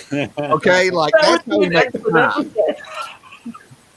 You find fingerprints on an old Jack Kirby page. You're like, that Solario was still alive on the evening of February 5th. That would be a good episode. I'd watch. What is Jimmy Hoffa's DNA doing on this page of Thor? Hey, that's why old Kirby's original art disappeared. Kiss wasn't the only people to put their DNA in the ink. So this whole conversation is copyright trademark Cavern of Chaos. So it's going to be Now, the conversation I want to hear now is in our Tuesday night drawing club. At one point, Jeff said something about the Watchmen, and it's the only continuous universe he's interested in now, and he has some ideas about it. And Tim's eyes got big as saucers. Yeah. Oh, I love Watchmen continuity, but I also love going to places that other people don't like going conversationally. So. I want to hear something about Jeff's ideas on the Watchmen. The comedian killed Martin Luther King, obviously. Yes, but no one wants to deal with that. There's just absolutely no doubt. I've heard that mentioned. Maybe it was you who mentioned it. I don't know. It probably was. I talked about the same stuff several times. But I mean, if he killed JFK and he killed RFK. And they say several times that the reason there was no civil rights unrest in the Watchmen universe is because the comedian murdered everybody who's even slightly troublesome. He's obviously the one who killed Martin Luther King. How are you going to look either that or he didn't like people whose last name started with letter K? I think he just didn't like people with 3 initials. Yeah, I don't know what it was. The comedian's sort of the metaphor for all the bad stuff that America did in the 60s and the 70s, right? It's all right in there. They've made it very clear.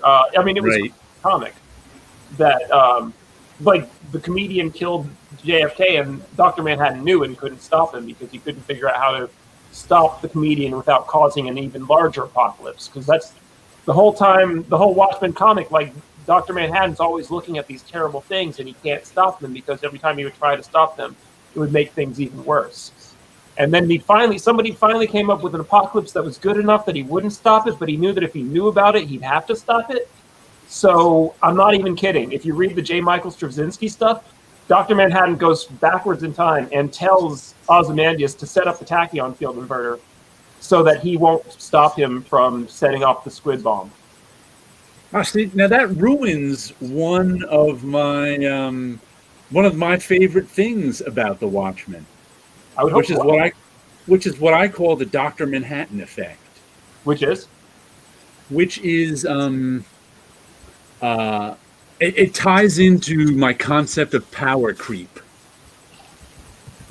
which is the concept as superheroes go on in time, they get more powerful. Mm-hmm. Because what's the most interesting? The most interesting part about a superhero is his or her powers. And writers, when they're coming up with new ideas, they try to find something interesting, and they can't find an interesting story, so they just make the superhero a little more powerful. They find a new use for their power. So as time goes on, the power creeps up until they have to reset it, and you have, a reboot when the powers go back down to a manageable level. Yeah. And one of the power creep things that always happens, like if you look at Magneto, I'll point this out with Magneto, where first his powers were a blunt instrument. Mm-hmm. He'd wave his hands and metal things would fly around. And then I was just, as a matter of fact, it was one of those dollar issues I was just rereading in Avengers, the one the Avengers issue where they fought Magneto. And he had the Scarlet Witch dancing on the splash page for his entertainment. Well, in reading that issue, he learned to mind control everyone. All of a sudden, Magneto could mind control everyone because people have blood in their brains and there's iron in blood. Yeah. And he could manipulate that iron to mind control them. Yeah, I remember that. Right, and so as the 80s went on too, all of a sudden people had like in Planetary, Winter.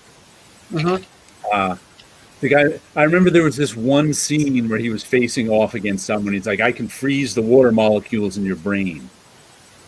Now, in order to freeze water molecules in someone's brain, you have to be able to perceive molecules. We can't perceive molecules.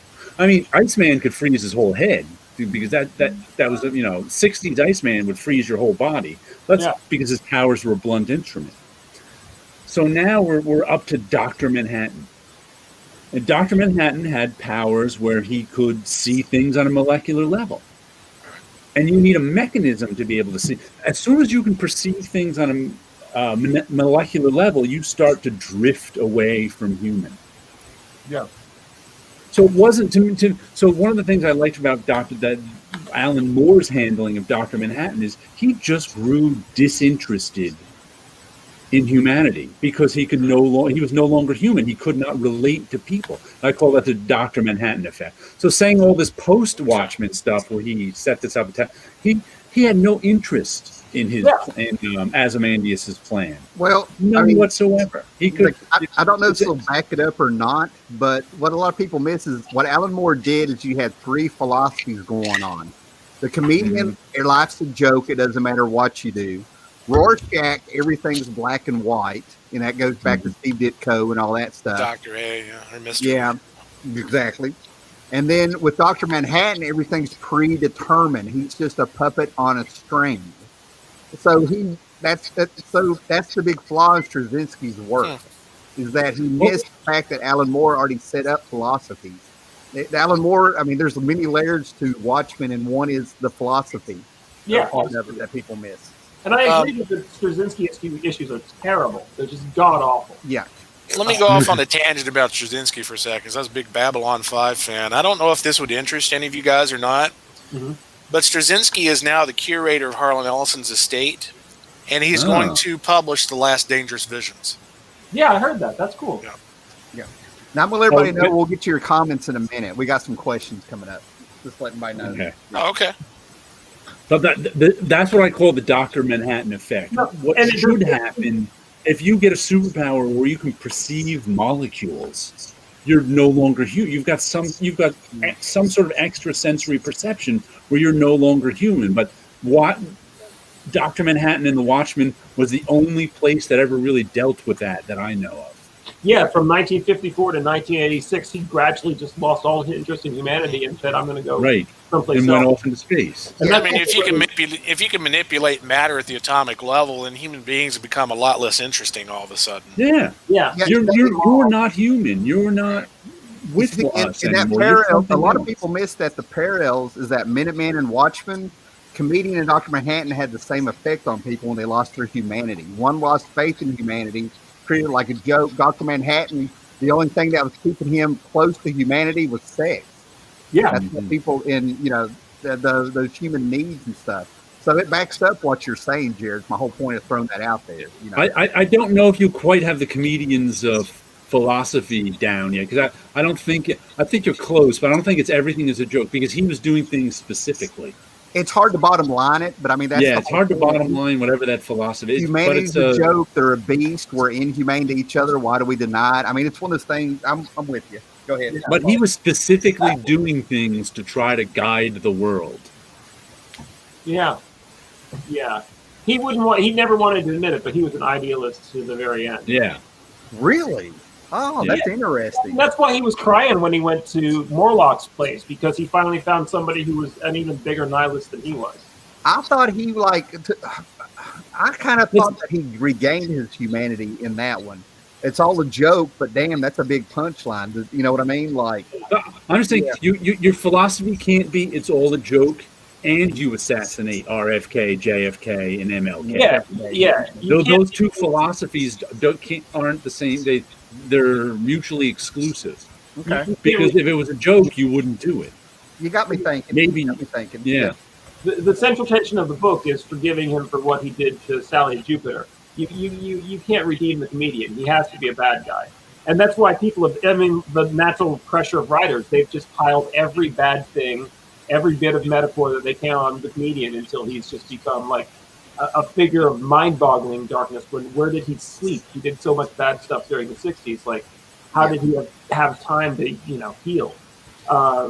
So, I mean, like, I think he's like a lot of nihilists in that he's actually a psychopath and he's not honest with himself about his motivations. But it's always tough to tell. Watchmen's so well constructed, you can't tell what's on purpose and what's on accident. Like, does the fact that the only people that actually know the truth of what happened down in Antarctica are the crazy, racist, right-wing John Birch guys? Did he mean to say that only the John Birch people know the truth? Because I don't like that. That's not a good metaphor. I always thought Sally Jupiter was in love with the comedian because of everything you said that he was. Yeah. But he showed her something inside of himself that she knew was in there, and she's the only one that had it, which is why she finally gave in to the guy that tried to rape her. It had to be something divine for her to let him touch her, It's quite explicit. Like that, it's straightforward, right? There's no two ways about it. She forgave him later in her life because life was weird. But yeah, exactly. Thank you, Mr. Vidal. I thought you were dead, but that's. Vidal's awesome. He's from Texas. There.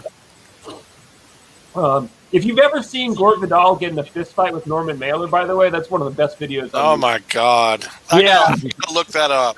Yeah, it's a good one. That's wow. Yeah. Okay. But my point is, like, the comedian can't be redeemed by ordinary fictional methods. He's already as bad as any human being can possibly be in fiction and not, like, be murdered by the other characters. It touches on something you said a minute ago, Jared. There's, like, any superhero, and this happens to Batman, even the ones that, like, part of their powers is they don't have powers. Any superhero goes through two things. But one, they become more powerful as writers think of things to do. And two, as writers looking for a cheap shot, kill off their supporting characters. And then they give them more supporting characters and then kill them off too. Until, like, how many ex-girlfriends has John Constantine had? It's like, he's got to have a little black book that's the size of the dictionary and every single name is crossed out. Wait a minute. How many friends, period, has John Constantine had? It's almost like he's helped everybody. Everybody owes me a favor. Yeah. You know, In Constantine, it's a trope. Yeah, exactly. Everyone he's ever met dies. Horribly. You can write a Hellblazer comic book very easily. John Constantine had a friend. That friend is dead. It's John Constantine's fault. He fights a demon. The ghost of his friend sometimes forgives him, sometimes doesn't. Flip a coin. You know, like the classic Neil Gaiman story was where that happened, except it was somebody he didn't already know. That's why it was weird.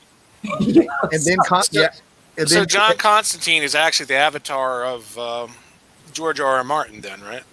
Yeah, I guess so. Well, I mean, George R.R. Martin's another example here. But yeah, John Constantine, he's the only major modern character that I can think of, except Deadpool, who's honestly Spider-Man with bullpen banter.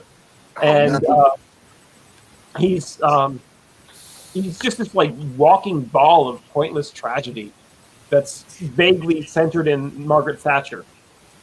And you can write any Constantine story almost on autopilot because they're all the same. In the grand tradition of Elric. Yeah, exactly.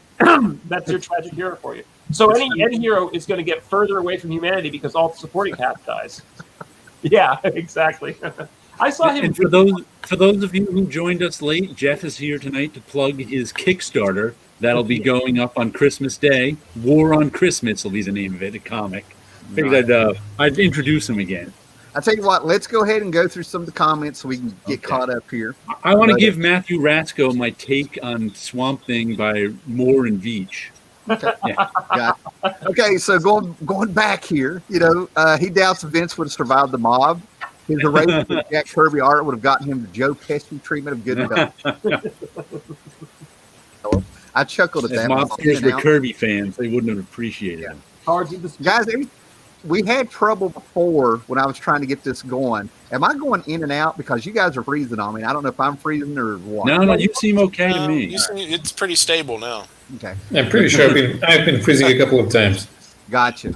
That's what someone who was in the mob would say, Jared. So you said something. Okay, Jeff. That's why I said no one could be a part-time mobster. You got to be full-time. Gotcha. So the comedian shot JR? Yes, and that would have been better. I'm going with that, you know. Okay. And so that snow globe on Saints Elsewhere.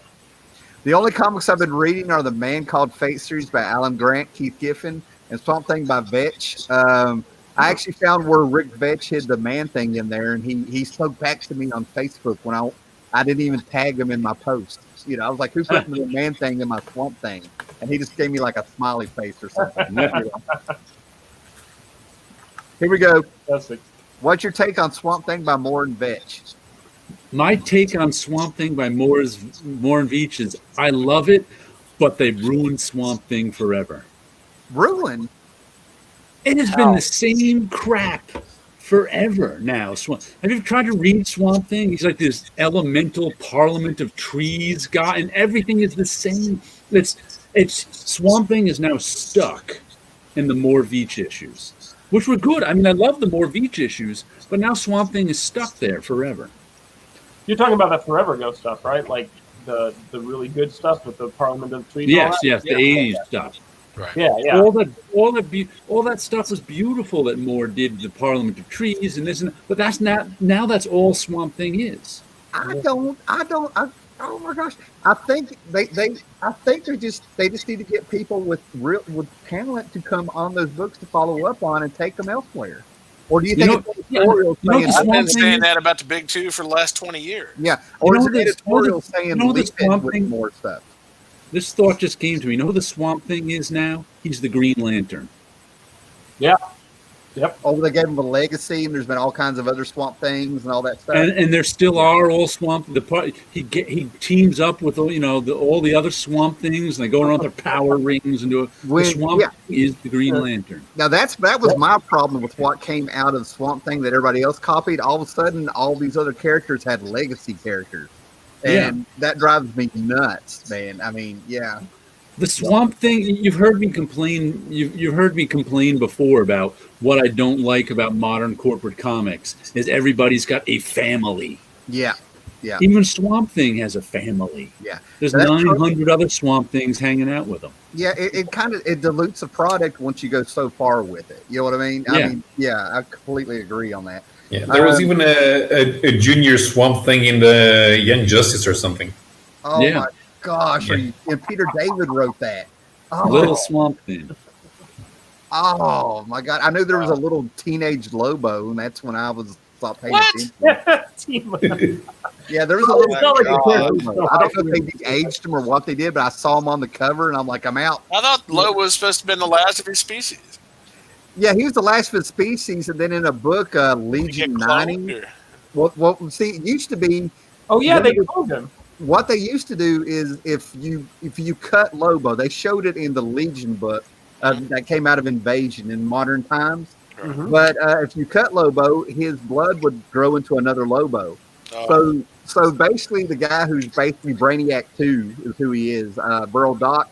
He got Lobo, put him in a tube, and kept him there, and then came out to be an asshole and say, "I've neutered you." He took away that power. So Lobo is now the last Therian. Yeah.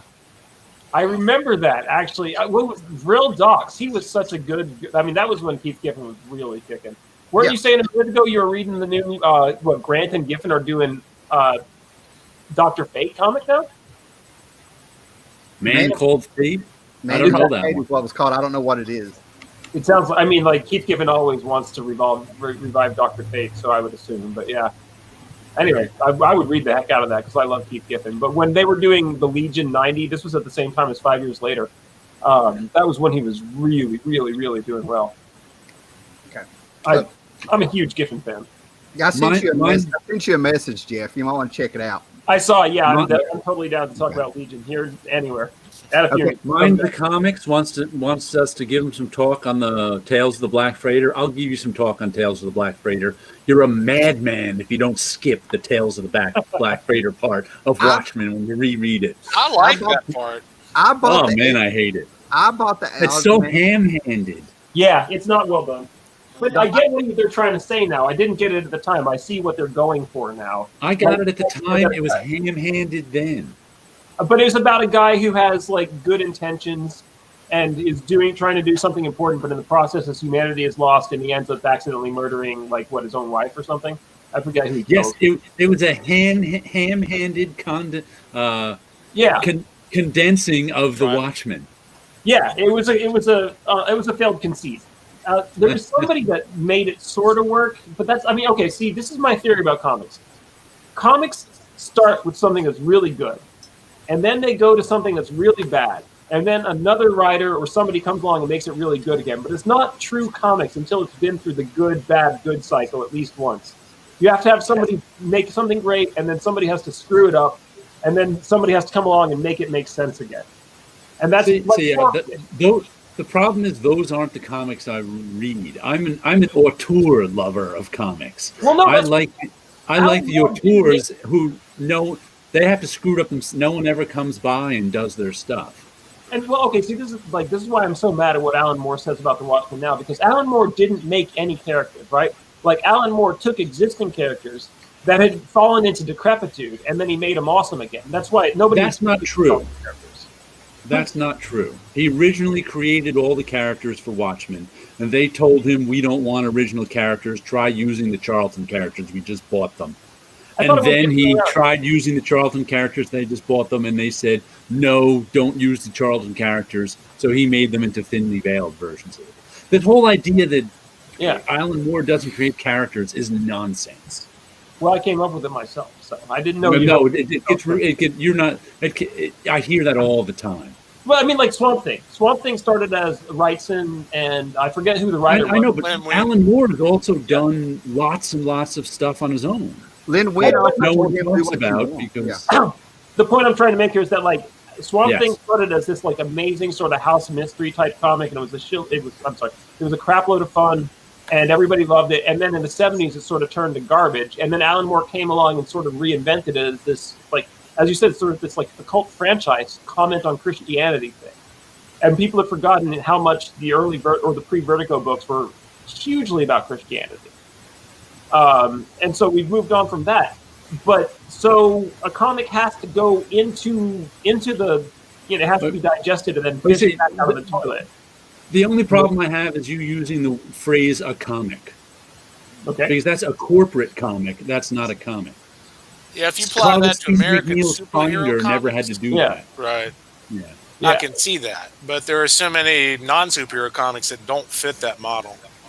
Right. Yeah, well, I mean, American superhero, and I mean, I love the commercial form. I love Marvel Comics. I love the fact that comics are made for bad reasons by people that are working, on deadline and don't really care.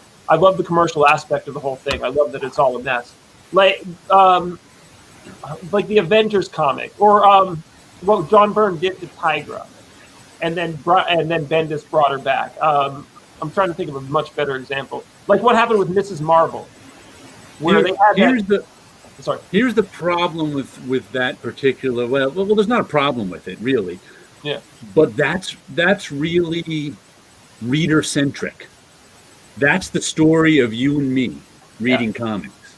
Yeah. Because as I and so much as I realized recently when I've heard, I have completely given up on Marvel and DC ever caring about them doing anything interesting again. And one of the reasons why is that 45 years have passed since I first started reading. And there's no reason for me to expect a Spider-Man story of 2020 to be anything like a Spider-Man story I liked in 1979. Yeah. I'm a completely different person. I'm a completely different age. The people who do Spider-Man are not the people who were there in 1979. And like they and even if Spider-Man probably did go through those stages with me where it was wrecked, it was brought back, but by now it's so divorced from even that I would have to be 24 years old to think that way again. Like I would have to be a 24-year-old to know what's going on with stuff. It's like we don't even know what's going on with Spider-Man anymore because we so don't care, because we're so divorced. If you notice the stuff we're talking about, the cycles of good and bad, we're not even in that cycle anymore because we've aged out of it. I'm a little bit. And it makes sense that we aged out of it. So it's like I was starting to think to myself that cycle doesn't exist anymore. Then I was like, you know what? That cycle may still exist if I was 24. So that cycle has a lot to do with what age you are. And it has more to do with the age we are reading than the comics themselves. I think that the story that only comics used to be able to tell has sort of transmuted to film, where a lot of what we wanted from Marvel Comics is now being done by Marvel movies. And so that leaves comics sort of fighting for relevance. I don't think you can use that cycle for movies because they don't have a periodical schedule. Right. Even in a shared universe, the Marvel Cinematic Universe is composed of finite movies. Yeah. So the cycle doesn't really exist, except inside each movie you go through the typical 3-act structure. Yeah. I wonder if there are people for whom I wonder if there's somebody who started reading comics in 2008. Reading Spider-Man, loved Spider-Man for 4 or 5 years, hated Spider-Man for 2 or 3 years, loved Spider-Man for 4 or 5 years, and is now hating or loving Spider-Man again. Because I just don't know anybody who's, I sort of do, but 25 years old and has gone through that cycle. I sort of know the people like this, but their version of Spider-Man was the Bendis Ultimate Verse, and they completely abandoned Peter for Morales. Yeah, right. Yeah. He really is the Spider-Man to a lot of people. Yeah. And I've commented a lot of time, the only character I've come out and seen where people have that passion and the complaints that you're talking about around that time period are the people who they don't call him Ultimate. They don't call him Spider-Man. They call him by his name, Morales. When they say it, that's been the only character I've seen Marvel make in 20 years that's grabbed an audience like that. Okay? Right. So whatever these kids are seeing, and being kids, they could be anywhere from 15 to 30. That's what I'm calling kids now. They have what you're talking about, Jared. They absolutely hate. They feel like I haven't had big in-depth conversations. They feel like whatever's happened, they feel like Morales got screwed. I don't know. I think it is kind of a shame. Go ahead. And I was saying, regarding that cycle, it is a matter of perspective. I mean, I remember when they started X Factor, and after a few issues, they turned the Beast back into his human form. Mm-hmm. Now, for people who remember the original X-Men, when it came out, turning the Beast blue and furry was probably a low cycle. But for me, who started reading when the Beast was a member of the Avengers, to me the Beast was blue, and going back to his original form was the low cycle. Right. Like I was, yeah. Like for me, the Johnny Storm and Alicia Masters marrying was good character growth. To other people, it was a betrayal of the relationship that she had with Ben Grimm. I actually remember the older people having these actual conversations, and I was just sort of like, wow, they mean it. And I'm not saying I got it. You had X Factor, you had that marriage, you had Christ and Infinite Earths between 85 and 87. I had grown men telling me they quit comics because of all that stuff and a bunch of other stuff. And now here we are having the same sort of thing with the way comics have been the last at least 10 years. I thought of the perfect example for what we're talking about. Are you all excited about the Vision and Scarlet Witch series? No. I don't even watch TV anymore. I'm thrilled. I cannot wait for that because it's exactly what I'm talking about. Like Vision and Scarlet Witch, when they did that series, was like a goofy sitcom superhero stuff. And then John Byrne destroyed the character of the Scarlet Witch because I guess he was drunk that week. I don't know what he was doing. And then and then Bendis sort of brought her back to some sort of like fictional stability. I completely disagree with that. I think, to me, Bendis is when I got to the point where might as well quit comics. Bendis' Avengers, I bought every issue. I don't remember a single thing that happened in there. It just didn't resonate with me. I am a Avengers fan. Yeah, but the whole thing where the Scarlet Witch had like not only a hysterical pregnancy but like hysterical children was such a beautiful destruction of the character. I'll point out that you pointed to a TV show you're excited about, not a comic book. Well, that's because I think that the heavy lifting of the Marvel That's universe... because there are no comic books you're excited about from Marvel. Well, Kaiju Max. I'm actually looking... Pottery Max? What was that? Kaiju Max. Oh, Kaiju. I said from Marvel. Oh, from Marvel? No, I'm afraid not. I mean, that's the thing. Exactly. There's no utility to the comics when it's being done by that. I mean, don't get me wrong. John Byrne doing a book in the late 80s, Destroying the Scarlet Witch, brings out more passion in you, even though you kind of dislike it, than any books I think you can think of in the last, I'm going to say 5-10 years, to be nice, I think. Oh, yeah. That's because we're out of it. Yeah. We have nothing to do with Marvel and DC, and why, like I said, why should we? Yeah. Yeah, you mentioned that Vision Quest story, and I'm like, I was following Master Pandemonium before Byrne came in, and it all fit. Like, I was sort of ready to defend some of that stuff because it was set up in continuity. I don't think you can find a real Marvel Universe story that's going to touch on any continuity to defend any change in story they did. You know what I mean? Like, even if you didn't like it, at least Byrne didn't pull it out of left field. Here's a character, Master Pandemonium, who's hunting for 5 pieces of his soul. Yeah. 2 happened to be these kids by a woman who had a kid by a robot. I was like, perfect, sick, twisted, but perfect, you know. Yeah. Oh, God. It was so amazing. That they would do that. And I love Master Pandemonium. There was another kid. Anyway, I'm sorry. Please continue. Oh, no, it's cool. I think we wore him out, man. You didn't feel dogpiled, did you? Because anytime Bendis is mentioned, this show goes off the rails. You know what I mean? And I'm like, oh no, here we go, man. Then I feel the need to mention Bendis' independent work because it's actually good. Yeah. Including Fortune and Glory. The only I know is Jinx. That's exactly what I was. The scandalous Spider-Man, or whatever it was, when Fred Van Lente took over Spider-Man and had Dr. Octopus mind control him, that was the last time I was really into a Marvel comic. I thought that was fantastic. Forget what it's called, like the Stupendous or the Spectacular. Anyway, it doesn't matter. But like when just seeing Charles Winchester take over Hawkeye's body essentially was such a fun comic book. But that's been a while. It has been a while since I got really excited about a Marvel comic.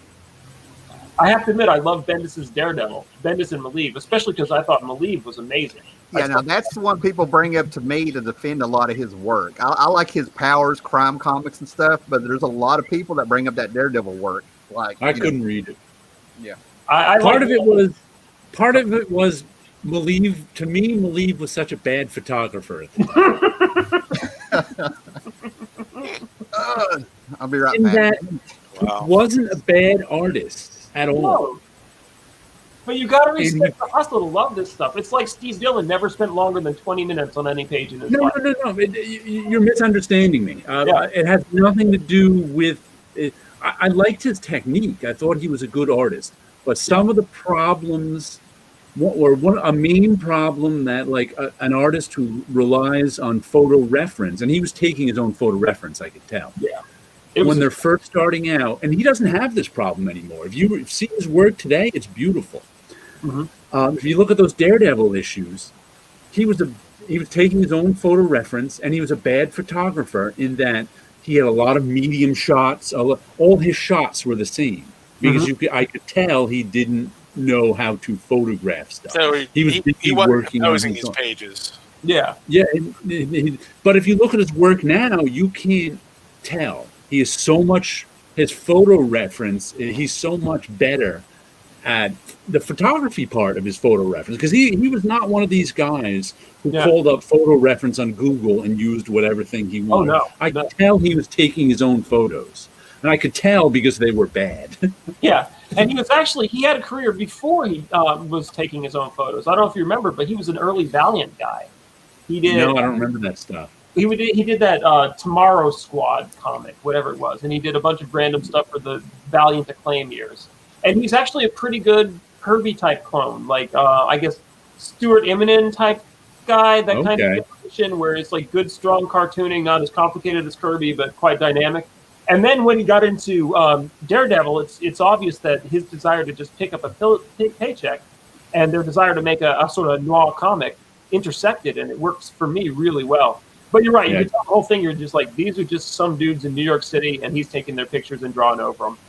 And I was a little distracted by his bad photography in that Daredevils. Well, like I said, I've seen his stuff over the last 10. I haven't read any of his stuff. I don't even know what he's doing, but I've seen it on like social media and things. Yeah, and it is really a lot stronger than it was when he was doing that Daredevil.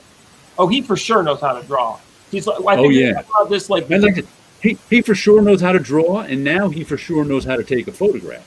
Yeah, I mean, he can, because when you're doing your own photo reference, you have to know how to take photographs. That's kind of an important part of the job. Yeah, I found that out the hard way. Absolutely. I want to make a stupid comment. I've only read like maybe 10 issues of Daredevil in my entire life by different artists. Having said that, I was just thinking something. Are any of you guys familiar with the artist Francesco Francavilla? Yes. Yeah. He would be really good at drawing Daredevil.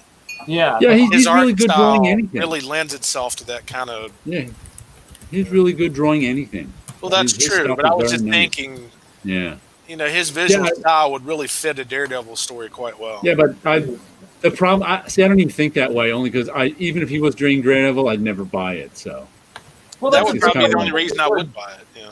That's why you mentioned Daredevil way back at the beginning. Because if you wanted a comic that was plausibly worth a lot of money, but maybe not really, a random issue of Daredevil would be a good way to go. Because Daredevil is one of the few characters that's had lightning strike 2 or 3 times with like really, really good creators working on it for a little while, and then just regressing to utter garbage, like the Kevin Smith years and the Demon years and all that stuff. Like Daredevil was just so bad. But then you got the Frank Miller, and like Frank Miller didn't invent the character. He came along and found the character that had fallen into complete senescence and made him interesting again. And I think somebody could make any of these comics interesting again. It's just like the idea that you can take somebody and just sit them down and say, here you go, make Man-Thing genius, doesn't work. You just occasionally you find somebody who's brilliant, and it just so happens that they randomly land on Rocket Raccoon or something like that. Like the odds of anyone at Marvel and DC hiring somebody brilliant to do, especially nowadays, it's even there's actually, here's something that I think is important, that Do you know who Jordan Peterson is? The psychologist from Canada who became internet famous a while ago. He does talks on creativity sometimes. And he talks about how in any hierarchy, which is basically any business, the creative people are kind of automatically filtered out of any hierarchy. Because that's what hierarchies do. As you rise up in the hierarchy, it filters out creative people. And I think that happens, especially these days in comics, is that if you can in order to be able to get the job drawing whatever at Marvel or DC, or writing, you're not going to be you have to, you have to go through all the layers of corporateness in order to get that job. That the most creative people who could probably do the most creative are already filtered out. They've already moved on to other things because they can't stick around. Oh, that's what happened. I always wondered. What was that? I was too good for them. That was the problem. It's not that you're too good for them. It's that I'll have to find the Jordan Peterson explanation. No, it's like the Peter principle, but not the Peterson. Yeah, it's sort of like that, but it's also like when you first enter a hierarchy, you get all the drudgery jobs. Yeah. And you have to move up like 3 or 4 levels before you're out of the drudgery jobs. And all those drudgery jobs filter out the creative people because that's not what they're interested in. Yep. So by the time you get up to the higher levels of the corporate pyramid, the most creative people are just gone. They're not that's not what they filter for. So in order to get a Frank Miller on Daredevil again, the odds are so long. Somebody's trying to start smack about Carl Barks. I saw that. I'm saving it, man. I'm getting ready. I had a whole intro there, like after y'all were done talking, like, well, somebody's trying to lighten the mood here. But I don't know enough about Disney. I'm anti-Disney, so I haven't read a lot of Disney comics. So I don't know enough about Carl Barks to know that he didn't know much about him besides he's the good duck. Well, I'll take the bait. I disagree. Yeah.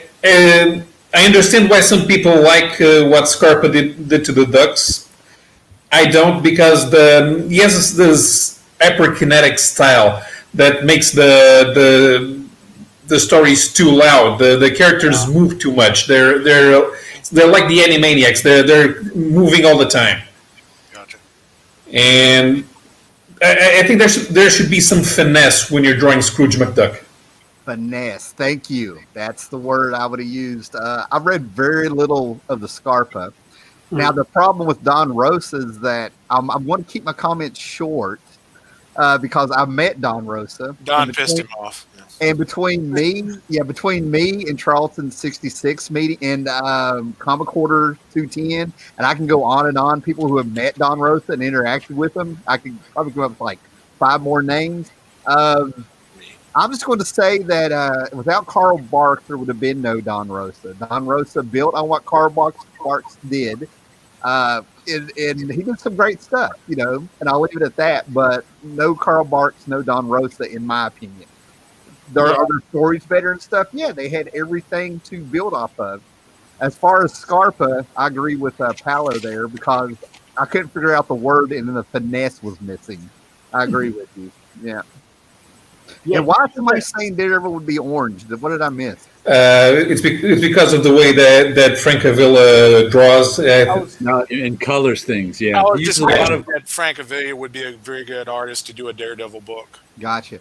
The Black Freighter. I thought he was talking about the backup story that went into the Before Watchmen stuff. Yeah. That's what he's talking about. Yeah. Yeah, Scarpa doesn't... when Carl Barks got the job to do Uncle Scrooge, you know what he did? He made little templates of the characters. And actually, the reason why Huey, Dewey, and Louie always look the same and they're always the same size is because he would just trace them on his little template. Like he had potato stamps for half the characters. Oh. Yeah. I mean, that's awesome. I love that. That's what I love about comics is that kind of stuff. Mm-hmm. Now, do you know why Donald's shirt became black instead of blue? Why? No. Because of the way he was portrayed in the comic strip, and then because when the Dell comics started getting licensed to other countries, Other countries may not have the technology to print comics in color. So in order to not appear as if everything was white, they just colored in black, and it became black. So if the story is done in Europe, even if it's colored, Donald's shirt now is always black. Yeah, good Scottish broadcloth. Johnny Cash showed me that everybody looks better in black. So happy accident then. Yeah. 2 words, Tony Iommi.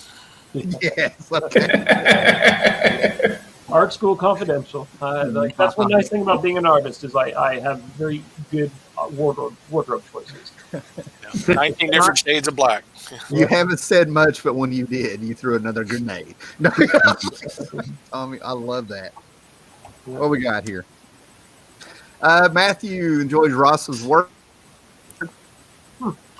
but him as a person, somebody who's been comfortable on a few occasions. Don't know why. I actually had a pretty good conversation with him one time. Yeah, well, Scott, you've got a way with talking to people where you're just laid back. You don't put out you put out a very soothing vibe. Like when we met Strauss and stuff like that. I've seen you talk to some of these guys, and you got a very good approach. Well, it's also being familiar with the work too, because if you just ask them like, "How come you haven't drawn Spider-Man yet?" They're going to look at you like, "Really?" Yeah, I mean, being familiar with the work has a lot to do with it too. Yeah, if you're not throwing hand grenades at the guy like Tim. What? I said, you're not throwing hand grenades at the guy like Tim is? Is that why you get along with him? No, although I do admit I do like the visual of the elephant throwing a Molotov cocktail, though. There you go. Yes. Then I have to go pick it up again and throw it again because the glass didn't. There's a lot of people here in the States don't just realize how big of an artist Don Rosa is in Europe. But Don Rosa knows. Yes, he does. That's true. God. Yeah. Yeah, I can see him showing up at an American convention and saying, "Do you know how big I am in Europe?" He does tell interesting stories about how, and Charles Vess has said this too, which is different about how different European comic conventions are to ones here in the States. Yeah, but it's like I told you, ours are about the art. They're not about buying old comics. Right. That's what I'm getting at. Yeah. Don Rosa threw a fit at an American baseball game because they didn't treat him like a star in Europe. He wanted his own seat with his name on a reserve. Yeah. That's one of the great moments in life when you go, "Don't you know who I am?" And they're like, "No." That's probably because Todd McFarlane bought his team so he could get the baseball first. Yeah. I mean, do they even have baseball in Europe? I don't actually know. Yeah. There are some leagues, but nobody pays any attention. Let me put it this way. Indoor cycling is more popular than baseball in Europe. Yeah, that's kind of like how soccer here is in the States. Tour de France versus Tour de America. I was waiting for you to mention France. I was just Japan's indoor cycling is like it's like short track stock car racing, but with bicycles. Yeah, it's in a stadium. Yeah, I mean, you only have to turn one direction, right? Yeah, it's like NASCAR. Yeah, but I am one of my country's 6 NASCAR fans. Oh wow, boy, you'd fit right in. You'd fit right in around here then. Yeah, because I like auto racing the same way I like comics. Because like 3 of the major religions here in the States are Christianity, the NFL, and NASCAR. I thought wrestling was one. Wrestling is could be. Yeah, it could be. It's possible. That's a minor religion. Wrestling is a way of life, sir. Okay. Donald Trump really showed me that I should pay more attention to wrestling. I see that now. Well, now I noticed something. I'm not ragging on you, Tim, but you use the proper term. You say wrestling. Yeah. On purpose. Yeah. Right. RASS. Okay. LIN apostrophe. Right, Yeah. which is a different outlook on the whole thing versus wrestling, so to speak. Yeah. I have been at the carnival parking lots where they had wrestling going on, and seeing the old lady that came out of the mountains to watch this grab the wrestler because he's cheating by the leg. I've seen it. I've been there. Isn't there a song where a guy sings RASSLIN, that's wrestling? There should be. If there's not, I hope there is. If it, I bet it's a country song. Yeah, It is. Oh my God, this is the greatest Wow. show ever, man. This is one of those shows I feel like we're doing it for us. You know, Is that why nobody's watching? I don't, I was going to say, you know, we're if, doing good. We're doing good. There was if something your we, subscriber count goes down, you know why. oh, it went, every time we mention Oh, Bendis, we lose 3 people. They come back 5 minutes later. I'm not joking. Every time Bendis is mentioned, we lose. Let me get back to something we were talking about earlier. We were talking about Alan Moore and analyzing Watchmen and everything that. Other than Moore and maybe Art Spiegelman, can you think of anybody else that has been analyzed that much in the comics industry? I almost want to say Frank Miller, but I don't know because Okay, I can see that. he gets people from outside of comics. You follow me? You got Neil Gaiman's Sandman, but it hasn't been Oh, I done. wasn't even thinking about Neil. That's a whole different Right. ballpark there. Yeah. Neil stuff doesn't get so much criticized; it gets dissected by people in the industry. You know what I mean? I've got 2 books here where there was an assistant editor that did a book, and then you got this other book where you go through the chapters and it dissects the chapters of the Sandman. Right. Yeah. But I don't think comics people dissect Sandman very much. no, No. I think Sandman has its kind of Some. own fan base. It does. Yeah, yeah. Comics people in general don't dissect comics. Yeah. Well, that's kind of what I was getting at. Is it just seems to me that like all the critical analysis of I won't say all, but most, the vast majority of it, has been either Watchmen or Mouse or Dark Knight. You know. Yeah. Maybe a few of Will Eisner's graphic novels. I think but that's not even also that as much. You know. because there's so few mass market comics. Yeah.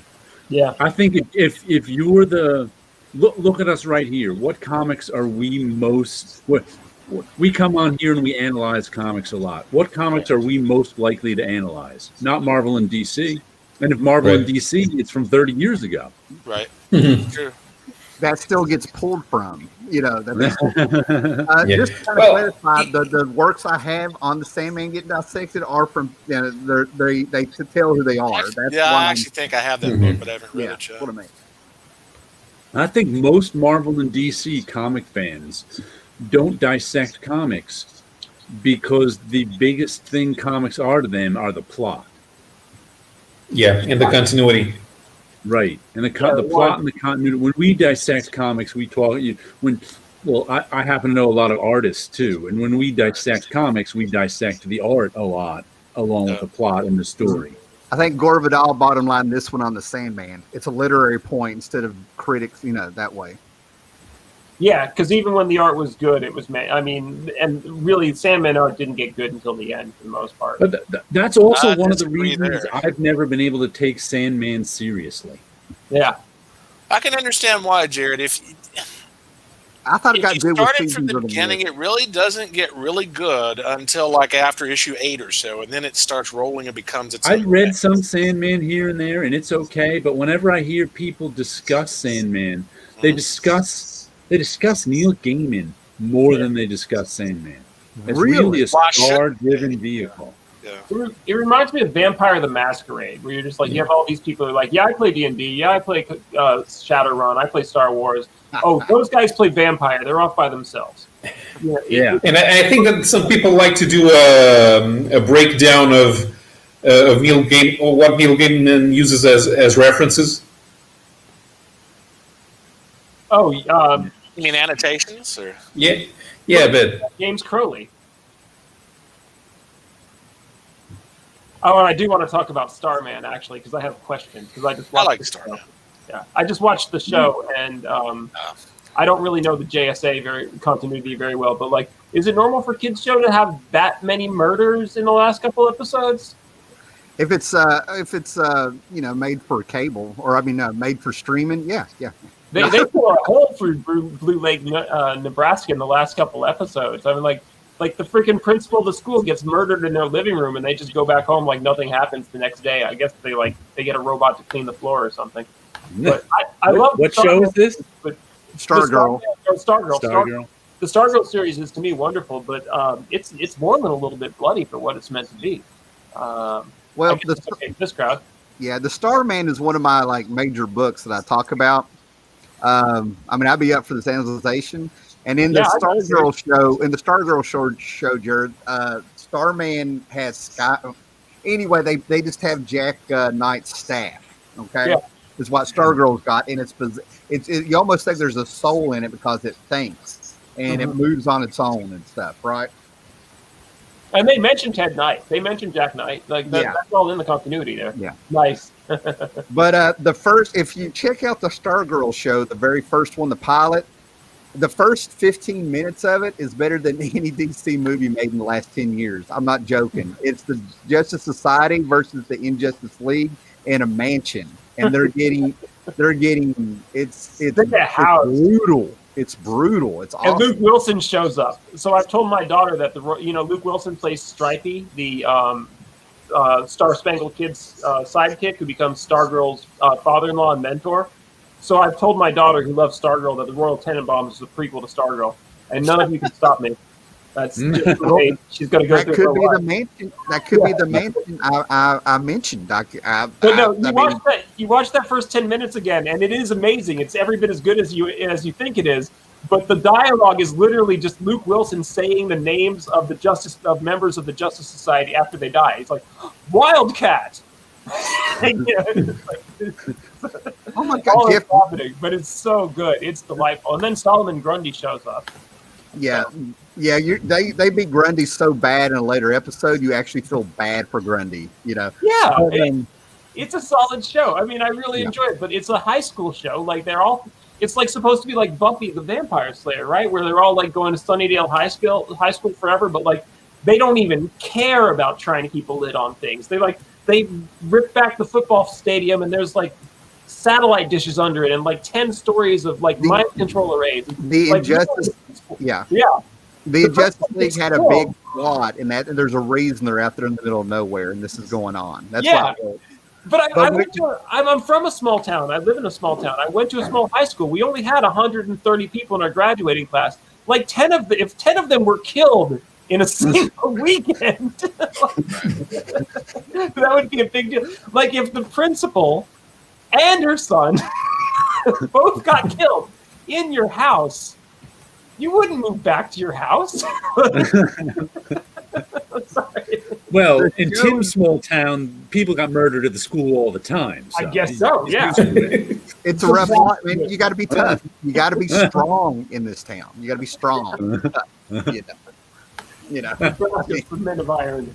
I mean, people. I mean, seriously, there was a kid that committed self-mutilation, just to say, and they had an announcement over the intercom, and they were like, "We'd like to say the class of '92. We're sorry about your." Nobody was like. Everybody was like, "Who is this kid?" I was like, "Oh, That kid that I eat lunch with, who dresses in a trench coat like I do." Yeah. He wore penny loafers and white socks, and I always worried about him. That's all I'm going to say. And to bring it back to comics, Gore Vidal here mentions he's rereading Death, The High Cost of Living. Yeah. Not that I've read it since it came out, but I was kind of torn on that one. I loved the Chris Bacallo art. I just thought it was beautiful. Mm-hmm. I don't remember anything about the story, but I think the character of Death is once again such a ham-handed character. It's like, ooh, Death, the scariest thing in the world. Oh, but we made her a cute little sexy girl who you're gonna like. Yeah. The way I read it, Tim Keith left that book because of Death. Death is not supposed to be Mary Poppins. Right? Yeah, it was such a ham-handed handling of it. I was just like, It's a comment Gore makes about Death, the talking like Chesterton's best works. Yeah. Neil Gaiman is a major, major fan of G.K. Chesterton. Yeah. He was a big influence on his writing. So. Well, you all know the secret origin of Death, right? Like, talking about quite a bit of it. talking about her parents that they did in the overture, or you have a joke? What's no? It's life. How the character got created. okay. How the characters like Mike Dringenberg. Do you all know him? He's I know his Not name. personally, but yeah. Yeah, go super ahead. nice guy. Really likes women. And there was this girl named, I think, Cinnamon, who he really wanted to sleep with. And so they wanted to redesign Death, so he designed her to look after this girl. I think her name's Cinnamon. I can find her. She died recently, so I can find a picture. Oh, that's right. I think I remember reading about that when she died. Yeah, she was a friend of a friend. She was apparently a really Right. cool person. But yeah, so that's the whole secret there. That's why she becomes like Mary Poppins, is because Mike Dringenberg was hitting on somebody, Yeah. which I respect. I think a more, how can I put this? A more tasteful version of that story is in an old Wizard magazine I have here somewhere. You know what I mean? It's also there's a very funny story about Neil was watching a horror movie or something, and he actually got physically sick at one scene. And Alan Moore called him, oh, so there's, Mr. Neil, Mr. Scary Trousers Gaming. It wasn't a movie. Was it? No, Alan Moore was telling him a plot to one of his books. Okay, all right, yeah, but just the fact that he called him that after he got sick, after seeing something scary, I thought was He walked outside. very amusing. Yeah. Yeah, He walked outside and threw up. Yeah, and there was just sitting there on the stump of the sidewalk, and Gaiman's going, Mr. Neil Gaiman, Mr. Horror, and all this stuff, and Neil's like, shut up, Yeah, her name was Cinnamon Hadley. I see Sandman is almost an anthology. Smart Gaiman putting out the random stuff after tweaking it just a bit to fit the title for most of the series. I don't know about that. Like I said, I really don't have a take on Sandman because I haven't read enough of it to have a take. Sandman is one big story, and the volumes you get are separated. They're just chapters of a big story. Well, Everything calls back. You can find a panel in issue 33, and one panel that if when you find out what Desire's plan was, it was like right there in that one panel. This also explains who it tells you how Rose Walker was conceived, and you find out it was one big plan. It is one great big huge story. And what he did is the first chapter is a male. Gaiman actually gave these stories sort of a gender. One's a male story, a female story, male story, short stories, male story, female story. You read, that's why Game of You is a female story. Right. But Seasons of the Mist is a male story. Yeah. I never thought about that. But if you put it all together, I think it's even better work than Watchmen is. I think it's much more. I'm not going to get into it, man. It's when you sit down and read it all together and how he structured that and what he pulled off, it's amazing. Yeah. I'd still take Miss over both of them. Carla Speed McNeil's Finder. Mm-hmm. I like Finder, but it sure ain't no Sandman. I tried to read We were it. talking about people dissecting Yeah, because it's books good. and stuff. Yeah. You got fanzines out there like the Holland Files and stuff. There's things out there you won't find in stores. You got to find. There's people that still dissecting this work, doing new interviews, people writing essays, fan fiction, kind of looking at those work. They're out there. I mean, I got 2 copies of this, and I need to get 2 more. Yeah, Another reason I've said this before, why I have never been able to get into Sandman, I hate living embodiments of things as characters. I think it's such a shortcut that doesn't involve me. It's like if you want to develop a character and get me involved with them, but if you make the character the living embodiment of death, I'm like, really? Dark. I already, you're trying to take advantage of my already existing relationship with a concept. And to me, I just found that so boring. So that's and that's what the Sandman was filled with, the living embodiment of this and that, the living embodiment of shoelaces, the living embodiment of, drink bottles, and it's like, oh, come up with some characters and get me involved with them. Don't just give me the living embodiment of some concept I already have an emotional involvement in. Hob Golding, which is a minor character in the book. Mm-hmm. Well, I might have are in most superhero comics put together. Yeah. I mean, Sandman's technically a superhero comic. Like it's in the JLA continuity. It's in the DC universe. Well, they cross over with Martian Manhunter in like issue 5. Yeah, Gaiman has said he wished he'd never done that. But there's always this blurred line: is Vertigo a separate universe or not? And they never really gave you the answer. That was pre-Vertigo. Vertigo was created to put Swamp Thing, Sandman, and Hellblazer under the same roof. But all three of those books, so they could tell mature stories and stuff. And well, they were already happening. It's just like they wanted one imprint for it, and as it happened, that's what took off. But they'd all been running for quite a while. But I've got the book here. I mean, not switching gears. I'm going to get this out so my OCD will stop, and then I'll. But there's a book, and I want to say it's by Roger Zelazny. I might have the author wrong, but it's called Lords of Light. Yeah, and that was a huge book that influenced Sandman because people were saying Superman's too powerful to write a good story about, and people who had read outside of comics books like that are like, that's ridiculous. So that Lords of Light book heavily influenced the Sandman. Okay, now I'll shut up. You know. No, I've been talking too much anyway. But if you really want to see where he gets a lot of stuff from, John Crowley's book Little Big is a huge influence on Charles Vess is a big fan of that book. It's a good book. Yeah, it is. Being that he's got so many characters that are the living embodiments of things, his influences are everywhere. How could they not be? If you're doing superhero books, all your characters are living embodiments of things, like Batman and Superman. No, that's not true. I mean, these are literal. He called Death. When you make a character called Death, who's the living embodiment of death, that's not subtle. But those characters aren't human. Yeah. Only in the American. They're not human. They're the living embodiment. Only in the American language do they all have the same first letters that are named, depending on where you're from. They'll appear. You know, they're the embodiment of things. They'll appear to people as like Galactus. You know, whatever your race is and stuff. Right. Their parents will. Yeah. She shows up as German morph like, when you're talking about morph. She looks like Frankie Potente. Yeah, I'm sure. Right. But like, yeah, absolutely. When I say and you're not only making a the different cultures, but the living, different species as well. Yeah. When I say you're making a character out of the living embodiments of things, they're automatically not human. They're concepts, right. And he takes those concepts from because he's not the first person to make a character out of the living embodiment of thing. He's probably the one to do it most obviously that I can think of, that I know of. But everybody always says, if you want to see where Neil Gaiman got his ideas from, look at this book, look at that book. I think Neil Gaiman got his ideas from the human race. Yeah. He just saw a dead guy and he's like, aha. I mean, the concept of death as a character that goes back as far as time. You know, death and playing chess with somebody.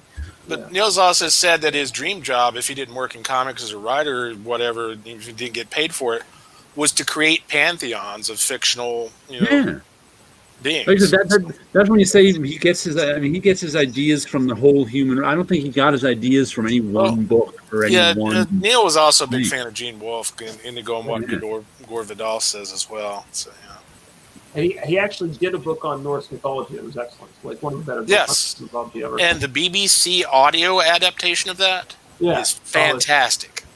How could we not even think of it? Because what Starlin did with Death is my favorite. I mean, I like hot emo Death a lot, but my favorite version of Death is the skull and the cloak, and Thanos is like texting her like, "I love you so much," and it says "scene." Like she's just, I love the fact that Thanos wants to impress Death, and Death is just not into him at all. I love how she laughs at him the more he tries to get her to love him. She's just like, yeah, show me more, you know. Which is really Neil Gaiman's living embodiments actually make Jim Starlin's look subtle. Damn. Ouch. Yeah. I've done a lot of drugs in my life, but I've never done enough to understand Jim Starlin. I can't get into it. But I've never done drugs, and I understand Jim Starlin. He's making fun of his bosses a lot. At least I understand 70s Jim Starlin. Yeah. After that, he just became corporate Jim Starlin, doing the best job he could. Jim Starlin, some of his best work, if you like 70s Jim Starlin, where it's almost like Jim Starlin's remembering is how it comes off to me, is that in this book called Breed, this guy takes acid in 70s New York and is walking around, and he opens up a door and it's a whole other dimension, but he thinks he's taking acid. He thinks it's the acid. So when the monsters are coming after him and stuff, he's just like, "Oh, it's a bad trip, man." You know, I'm like, but also after the gym. You know, there are also tons of people, obviously by the Sandman's success, who love the living embodiments of things. They enjoy that, playing with sort of godlike archetypes. I just happen not to. No, Gore, you're right. It's very based in magic realism, and what's his name? The guy who wrote House of Asterias and Labyrinth. He's oh my god, Latin name. Not Echo. Harold Nelson was a huge fan of his. I can't remember he his actually name now. taught at UT in Austin for quite a while. But yeah, like I always like these, like John Crowley's Little Big. Borges. What? Borges. Yeah. Borges, yeah. Little Big is definitely like North American magic realism. Mm-hmm. And I like that approach too. The whole magic family under one roof. Right.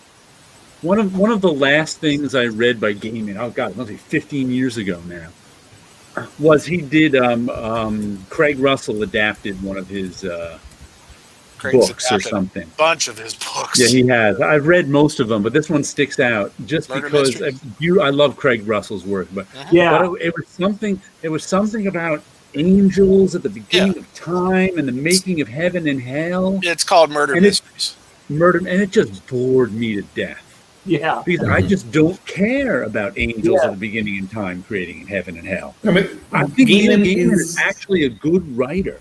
I just don't care about the subjects he writes about because that stuff just doesn't interest me. But there's plenty of people that interest. If Gaiman was just a little teensy winsy more cynical, you would be able to turn all of this embodiment of concepts nonsense into something that was like typical British comedy. And I can see all of the embodiments going to a bar and complaining about their daily jobs. Yeah, friends. Yeah, I think that's what he would have done. If he'd been a little bit more talented, he could have been truly mediocre. But I think he is talented. Don't get me wrong. I think Neil Gaiman is talented. He just doesn't do his because I actually like his writing. I just don't like the subject matter he writes. Yeah, his writing is very appealing, and I noticed that when it comes to prose, not only in American Gods, but also in Neverwhere, because Neverwhere really takes you for a ride. And when it comes to his usual stuff, it's probably the one that's more action oriented. Even though it's not really about action because the main character is a schlub. Right. But yeah, it's something that moves a lot more than what is usual for a Neil Gaiman story. Well, yeah, too, and also those two examples, both Neverwhere and American Gods, are examples of extended writing, which is not his strongest writing. They're good, but his strongest writing are his short stories.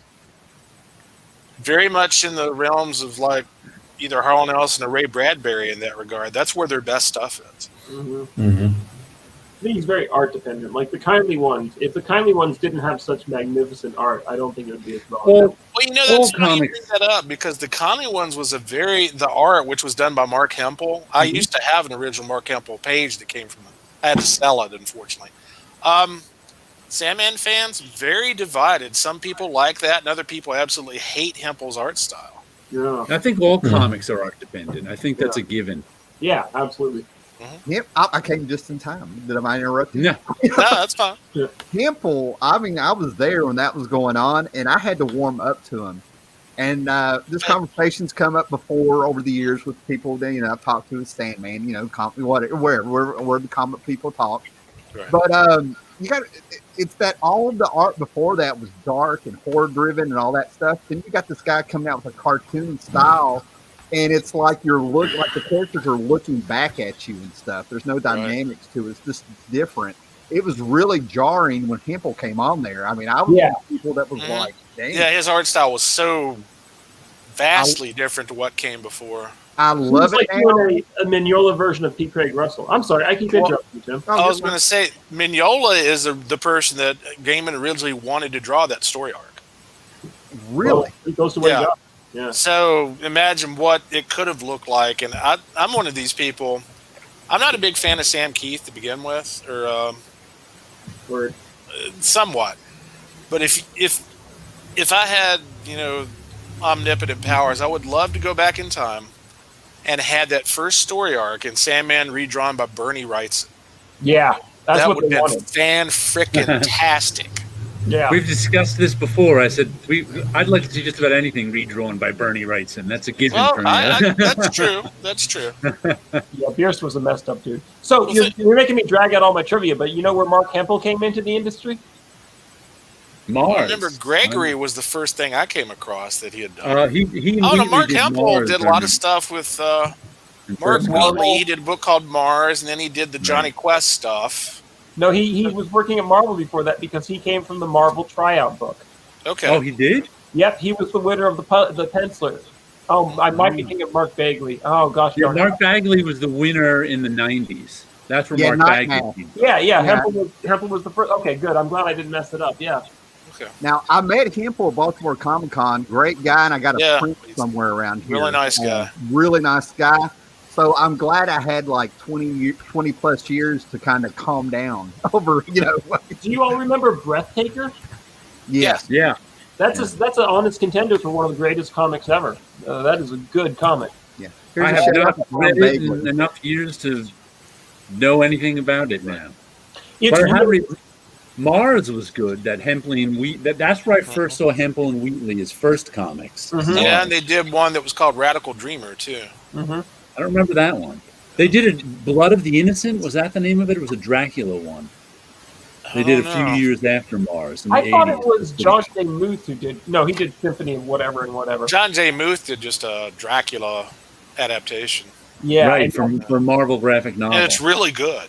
Yeah, it's amazing. It's useless, but it's great. Yeah, we're talking about Good Omens by Gaiman and Pratchett. This is the book I got my junior year of school in 1990. And I read it twice that summer before I became a senior. But what's so funny is the last time I actually read the book, it's still bookmarked. I've got a receipt from 1995 for something that says Spawn BF 225. Froze up there for a second. Spawn BF. That would mean that's an egg where you spawn your best friend. I guess, Minecraft for you there. I'm sure. But yeah, I've got it bookmarked right where the last time I read this book was 1995. That is a damned funny book. It is. I named a cat after that book. Yes. Here's something I pulled off my shelf to give a reread to for the first time. I'll have to look when this came out. Girls by the Lunar Brothers. This is the slipcase hardcover edition that I bought when it came out, and I think I originally read this in trade, and I bought this when it came out and sold off my trades, and haven't read it since 2007. But I remember this being a really fun story, fun enough that I bought the big, huge hardcover version as I was into then. I haven't bought many of these since, but I just pulled this off and reread the first 2 issues. I'll be reading this week. But a lot of fun, this one. Back when the Lunar Brothers were still a team and putting out some cool stuff. I didn't know how long this show was. I got to go get more coffee. I'll be right back. Okay. I originally said an hour and a half to 2, but this has been good. So people are pulling out some stuff, guys. They're pulling out the Books of Magic by Gaiman, which I actually love. Excuse me while I whip this out. Yes. And then they got John J. Muth coming up. John J. Muth is a great artist, man. A beast. Really good. Oh, if I could just do one picture of a watercolor that is as good as one of his throwaway panels of Moonshadow. John Van Fleet's really good, too. Yeah. I never managed to find Mythology of an Abandoned City, but I do have the Brazilian edition of Blood. Nice. Do you have M? He did that one too. The adaptation of the movie. Yeah, the Fritz Lang movie. I just found that out about sometime this year. I just found out about that. Is there anybody here that hasn't seen the movie? The movie is unreal, and I think it's free on YouTube. I mean, you better hurry up before they catch it. That movie's an experience. I got to actually see it. A friend of mine was taking a film studies class in college. Tell me about Peter Lorre. And it was an open class, so even if you weren't taking the class, you could still go and watch the movies as long as you were a student. Yeah. And that was my first exposure. And I'm like, my God, what a movie that is. Oh my God, I'm forgetting what language it's in. It's a foreign film in black It's and German, white, right? in the 30s, Yeah. and German. it's about the first. It's the first movie made about a serial killer, and it's got a scene in it where the townspeople have got him before the cops got him, and they're doing their own mock trial to kill him. And he puts out this speech 60 years before people knew what a serial killer was. That serial killers have actually said that's what it's like. Of why you want to kill. It's bizarre. That is one hell of a movie, man. Yeah. If nobody is watching this, has seen anybody doing the comments, if you haven't watched M, go watch it. I don't know if I've seen it or not, or just clips of it, and then read the comic adaptation. So I think I've seen it because he used the stills as his scene. Let me bring this up too, just as a parallel. Was talking about Fritz Lang, as the director. His other major movie most people know is Metropolis, and if you've never seen Michael Kaluta's illustrated version of Metropolis, you are missing out. That is, it's almost like his version, like Bernie Wrightson's magnum opus is Frankenstein. I would almost say that Michael Kaluta's magnum opus is Metropolis. It's that good. It's knock your socks off, man. Kaluta's good. I'll check that out. Yeah. Kaluta's good. That's like saying the Grand Canyon's a crack in the ground, Well, technically. Though I tried to read. I have the collected. Starstruck. Oh, Starstruck. Have you ever That's tried hard to to read read. that all together? Yeah, it's hard to read. It's fun and it's rewarding if you pay attention, but it's not really one big. I still need to read that collection. Yeah, it's beautiful. But it's not really one big story, and it doesn't make sense all the way through. Reading it as one big story. Oh my God, I keep going blank. I have the equivalent of Star Slammers because it was published in the same format, and it's made up of 3 different stories, but you kind of see the connecting line. It is because the characters are all Star Slammers. They understand what it's like, so they have this way of thinking. No, Star Slammers is Simonson. Yeah. Now, I've often wondered. I don't know if there's a link there or not. Palo, I don't know if you know this. Do you know Star Slammers was influenced by David Drake's science fiction series called Hammer Slammers? I'm not sure. Because in Hammer Slammers, they were all mercenaries that drove around in futuristic tanks. Might be. I mean, that kind of the collection. That collection includes Simonson's Space Slammer story, which he did for the college newspaper. Gotcha. I just thought the inclusion of the word "slammer" is just automatically link in my brain. So and they are. And the first parts of those stories are a bit more humoristic, and they're all mercenaries, and they don't mind dying. So maybe there's something there. I just wondered. I reread the graphic novel recently. It was all right. Okay. Yeah, the graphic novel was good. I know we mentioned it before, but did we ever determine if they had ever collected Kaluta's 70s Carson the Venus stuff in his Yes and no, and I'll explain why. Mike Richardson from Dark Horse has always wanted to put that in one big book. And from what Mike and I think Mike Rich, both too many Mikes, both of them have kind of concluded there's not really enough material there to justify an entire book's worth of it without drawing some news stories, and I don't know if that's going to happen. But there is a smaller press company, I think they're called American Mythology, if I'm not mistaken, that has reprinted some of the Korak stuff. Okay. And there was a book called Pellucidar that was published by Dark Horse that did have some reprints of the Carson of Venus stuff. The production values on that book were absolutely horrible. If I had signed off on that book and let it be published, I would be embarrassed. Well, I tell you what, it's been, I can't believe how long it's been. It's been at least 10 years since I've sat down and read what I have. Is it as good as I remember? Has it built up in my head? It's hard to tell. Yeah. We don't know what's going on in your up when head. you're a child and you go back and reread them as an adult that don't, and vice versa. There are things I like now that I didn't like back then. You guys are being nice. I just realized the door I opened there for, Yeah, but this book's coming out. It's Blue Star, it's Edgar Rice Burroughs. I'm like, yeah, this is good, and it's got a Mark Schultz cover, and the cover's beautiful. And I opened the book. It's like I'm going to read some Clueless stuff, and the coloring and the printing and everything is just god awful. Do you know some more Clueless stuff in the 70s he did off the top of your head? Because I'm thinking sword and sorcery stuff. I mean, I'm all over the place. Shadow. Covers, the Shadow. I keep thinking covers. Shadow. I mean, he's the quintessential Shadow artist. And actually, the Shadow is an excellent example of a character that goes in and out of relevance and had a that's true. Shadow hasn't been relevant my entire life. Wrong. You need to live a little bit longer then. Nobody has cared about the Shadow. Nobody. I love Kyle Baker's Shadow. It was so good. There may be a small number of Shadow fans out there. Small, yeah. Small. I'm the only guy that likes Alien 3. I know more people that Alien 3 than... Okay, I was about to be like, defend the Shadow and talk about all the people I've met. And then all of a sudden you break out Alien 3. You are just the grenade man tonight. I'm just saying. The one thing I do like about Alien 3 is it's better than Prometheus and Covenant. Yeah. I have never watched Alien 3, and I probably never will. It's the last Jedi of the Alien movie. Right. I would be interested in seeing Dan O'Bannon's original script that they're publishing now.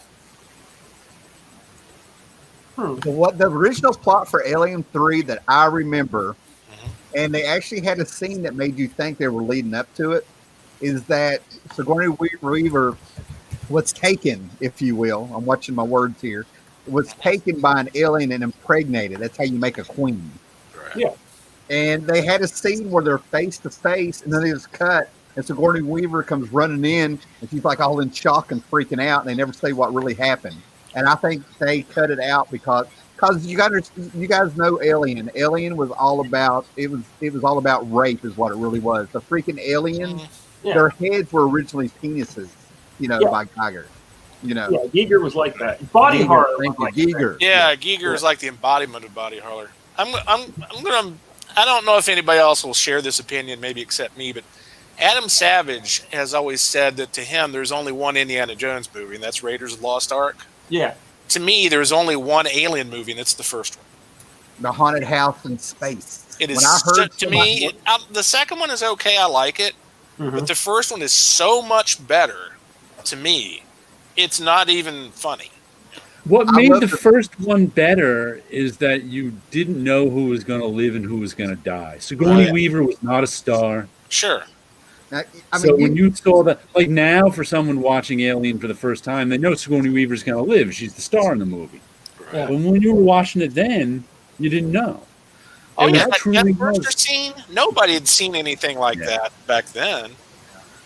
Yeah, you talk about a movie that's been dissected and explained about why it was big and stuff like that. Everything I've ever heard makes sense, and it made me like the movie more. I don't think I've had a big revelation about it. Going back to comics, Walt Simonson's version of the adaptation he did of the movie is really good. Oh, it's fantastic. Really? Yeah. I have the artist edition of that. So do I. Yeah. But the movie though I think Aliens, the second one, the extended edition, is better for reviewing. Just because it's more fun. It's a tremendously fun film. Yeah. It's stupid, but it's fun. Yeah. Did you see the B movie for Corman that James Cameron did the special effects for that he pulled into the Aliens 2 movie? It had Joni from Happy Days. Oh, yeah. It was Galaxy of Terror. Galaxy of Terror, yeah. Watch Galaxy of Terror, then pay attention to the ships and the uniforms and stuff in Aliens 2, and you're like, you got to be kidding me. Well, Cameron was one of the art directors on Galaxy of Terror. Yeah. I didn't know that. Yeah. He did model work. Galaxy of Terror, isn't that the one where there's like a spaceship that's just a flying vagina? No, the one you're thinking about is Battle Beyond the Stars. Yeah. Which was also done by Corman. But that was Cameron's first work in the movie industry, was doing model making those movies. It's moments like this when I love YouTube. The flying vagina ship? No, sir. I've also heard of it referred to as a giant bra and also as a giant scrotum too. So Galaxy of Terror was famous because they can't figure out if a woman was raped by a gigantic earthworm or not. Oh, a lot of that footage was cut out, so it went from an X rating down to an R rating. Yeah. Well, that's okay. Talk about being Gore 12 years Vidal old and mentions, renting that from a home, movie place. When you're 12 in 1985 and the worms all over, you're like, what the hell? I'm sorry. Gore Vidal, who, by the way, obviously went to the high school at the same time you and I did, Tim, has an excellent point there. People do not wear hats enough these days, and the Shadow needs a hat. It's just not really going to work without it. Same thing with Doc Savage. He works in the 30s, but he doesn't work in modern day. Well, I think also a lot of, and by the way, Matt Wagner did an excellent Shadow Grendel series that was set in the 30s. Everything Matt Wagner does is excellent. He's not bad, yeah. But I think it's really tough to do a sort of character mystery in the media age we live in now.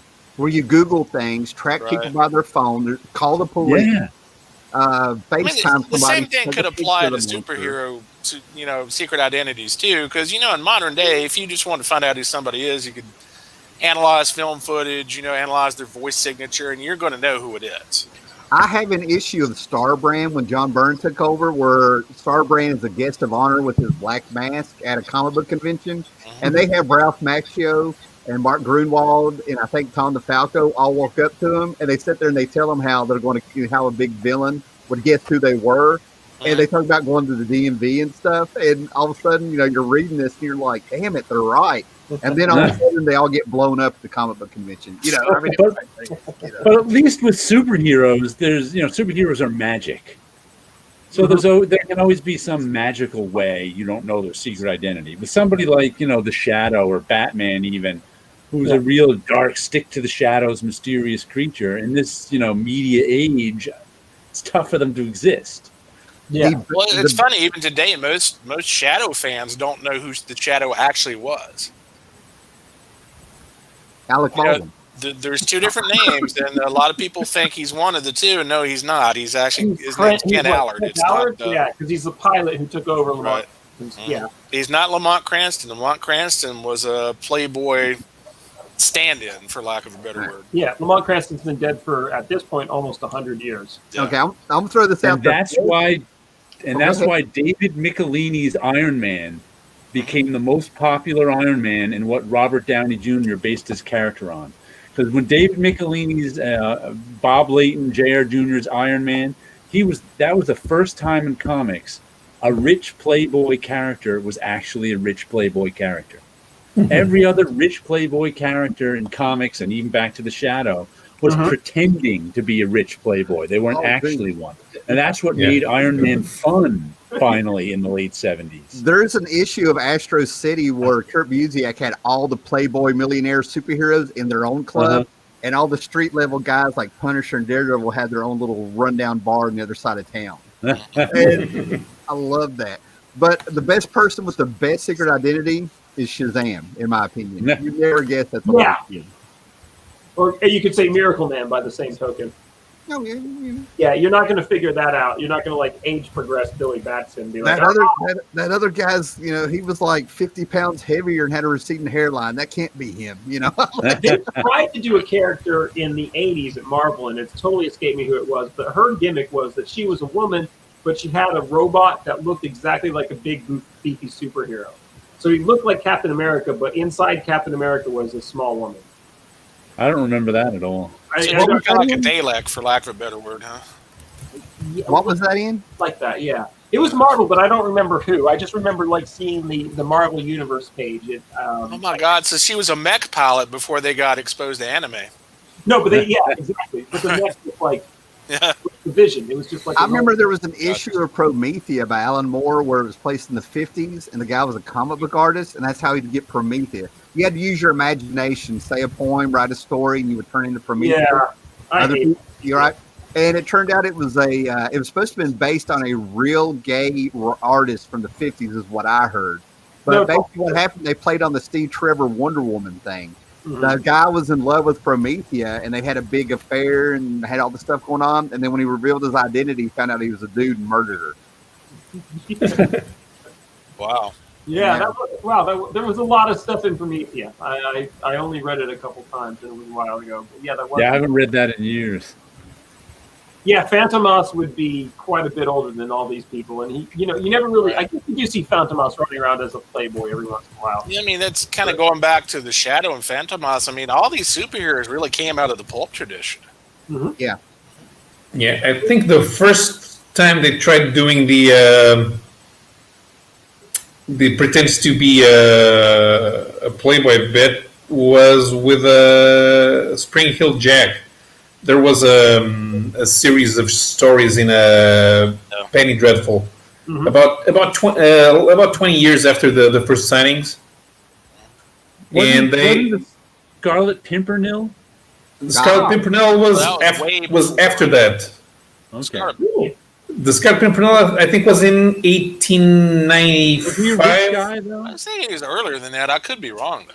I must be the only guy that has neither read nor seen any of the 10 movies or whatever of the Scarlet Pimpernel. Holy crap! Never. I haven't seen much of the Scarlet Pimpernel either. That's why I'm not sure if he was a. Yeah, because he was replaced in popular culture by Zorro. Right. Yeah, no, the Scarlet Pimpernel was in 1905. Who knew? 1905, okay. And it was a theater play, if I'm not mistaken. Yeah. But most people's idea of the Scarlet Pimpernel was from the Looney Tunes cartoon where Daffy Duck dressed up. Yeah. Yeah, that's why I found out, because I didn't know. But I ever heard of, Yeah, but Zorro does exactly the same thing that Scarlet Pimpernel does. Right. So since he was more visually appealing, and he had the original movies from the 20s, he kind of replaced. That's where he replaced Scarlet Pimpernel in the public's eye as a prototype of the swashbuckling kind of character. Yeah, and no one has any idea what a pimpernel is. It's a flower. I totally own it. Yeah, I know Zorro means fox, but anyway. Yes. Yeah. What do you think of this, Jared? Since the Playboy being a Playboy, I can see that they're always going to update the drugs if they redo something.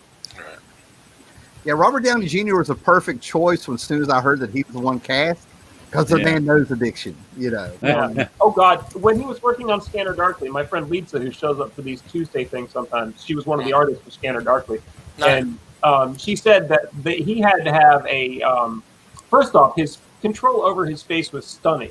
Like, he would do a take and he said, no, I needed to move my eyebrow a little bit more, and he would do it exactly the same again, but this time he would move his eyebrow a little bit. Like, he had perfect control over his face. But what he didn't have control over was his physical body, because he had a handler that was with him at all times and literally never left his side. And they said if this guy walks away even for a couple minutes, Robert Downey Jr. will be out the door and doing drugs. Scanner Darkly, the Scanner Darkly years. Yeah. Man. I mean, this was after he was supposed to be cleaned up. I don't know how he is now, but apparently he's not a normal individual. He's got amazing talent, but no matter how far he goes, he's always that guy off of Weird Science to me, and I don't mean that bad. You know what I mean? I love the movie, but I'm a Robert Downey Sr. fan, so he'll never. Speaking of Scanner Darkly, you could do a really interesting movie just on Phillip K. Dick's life. Yeah. Well, yeah. It would be a little bit depressing and offensive, but yeah. And then towards the end, it would get really weird. Yeah. I have to say, if you're a fan of Dick books, that doesn't sound right, man. you can't avoid it. Phillip K. Dick as audiobooks is maybe the best transition from written page to audiobooks of anybody ever. Because when you're reading a book by PKD, it's like you're reading this fascinating intellectual exercise, and you're like, oh, he was really horse lover Fats the whole time. How interesting that my brain did this. But when you're doing it as an audiobook, it's like just somebody telling you filthy jokes for 2 hours straight. And it's hilarious. It comes across like he comes across like a rabbi with a really screwed up sense of humor. Like his books, his books verbally are clearly just like series of hilarious jokes. They're really, really, really funny. And I have more fun explaining Phillip K. Dick stories to anybody than any other author I can think of. Like, his stories actually hold up when you try to explain them to people, which I don't think you can say for like H.P. Lovecraft or basically anybody else. Michael Moorcock. Right. Well, it was windy and he felt bad and he had a sword and then a bunch of people died. Some of it rhymed. Or Roger Zelazny, like, yeah, they had a sword fight and the Aztec gods were there. seems like they rode a horse. Yeah, I actually met Roger Zelazny years ago at a little convention. Really? Yeah, very small convention here in Virginia. Did you have a sword fight and ride He a was horse? kind of low key, for lack of a better word. He didn't.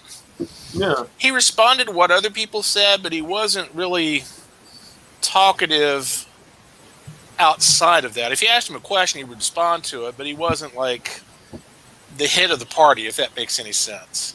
If there is one person that I would challenge to a duel with rapiers or épées, it would absolutely be Roger Zelazny. Because you read that dude's books as an adult, and you're just like, this guy loves swords. Right. Like, he wrote the best sword fights of anybody ever, and he gets no respect for it at all. Like Nine Princes in Amber, that book is 2/3 sword fights. Mm-hmm. And they're really good ones. Anyway, I like his books, but you try to explain it to people, it doesn't make a lot of sense. You try to explain a Phillip K story to somebody, it makes a lot of sense. You're like, yeah, there's this spaceman, and he's flying through space, and he's so far out in space that when he gets killed in an accident, he's outside of God's jurisdiction.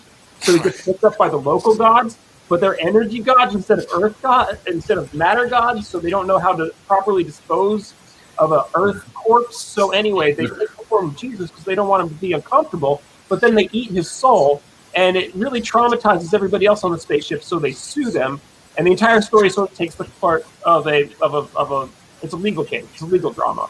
Where the I'm saying this because I've done this myself, okay? So, you know, this may be pot kettle black, but for some reason I picture you with a cup of coffee, right, pacing around your kitchen, shaking your, scratching your head, saying exactly what you said, putting it all together, What you just said also reminds me of the movie Dark Star. Yeah. O'Bannon. If you try to explain it to somebody, you sound like an idiot. Yeah. It's a great movie, but if you explain it, it doesn't have the same impact. Oh, it's nuts. But that's the thing. It's appreciably nuts. If you try to... You just had to be there. Like a Conan story. Like if you tried to tell people what happened in the Conan story, you couldn't even get to the beginning. You'd barely be able to... Like there's this guy and he's strong and he kills the guards and then there's a snake. It's like he chases the Frost Giant's daughter for a while. Frost Giant's Daughter, which just came out from the European version. I think Sleepy Reader was just reviewing it. Yeah. Did they He said the first issue of Frost Giant's Daughter all takes place before Frost Giant's Daughter, the story. And I just this summer recently read the original Frost Giant story, prose story. And I'm like, nothing happens in it. Conan's out in the cold, chasing some phantom, and some giant monster gods attack him. Sometimes that's all you need. I know. It's like, how do you adapt this into a comic? It's a really hard story to adapt into a comic. Kerry Norton did a decent adaptation of that. Yeah. Winter Smith did one too, but that's not an easy story to adapt into a comic.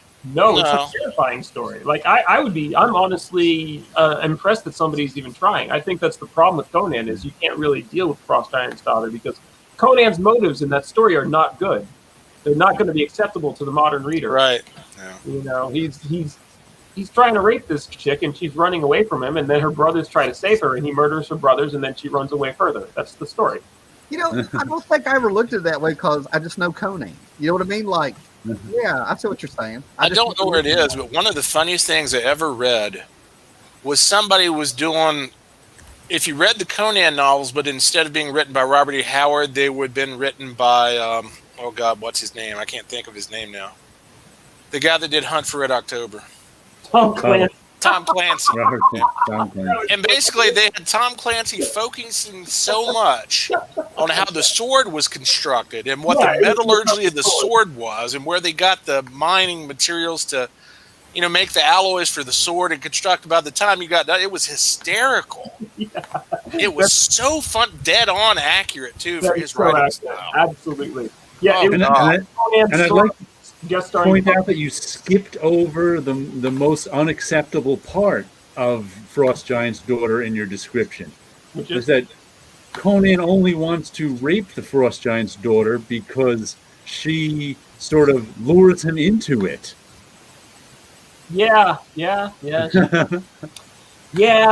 No, the world's not ready for that. That really would be unacceptable this day. I honestly think that's why Conan has been stuck in limbo for like 50 years. Nobody can get past that story. So I'm glad that somebody's trying, but it's hard to get through that and be like, yeah, Conan's a good guy. You're going to root for this dude. He's a barbarian. Yeah. It's in the title. You know, maybe we need to remind people what a barbarian is. You know, Well, it's interesting.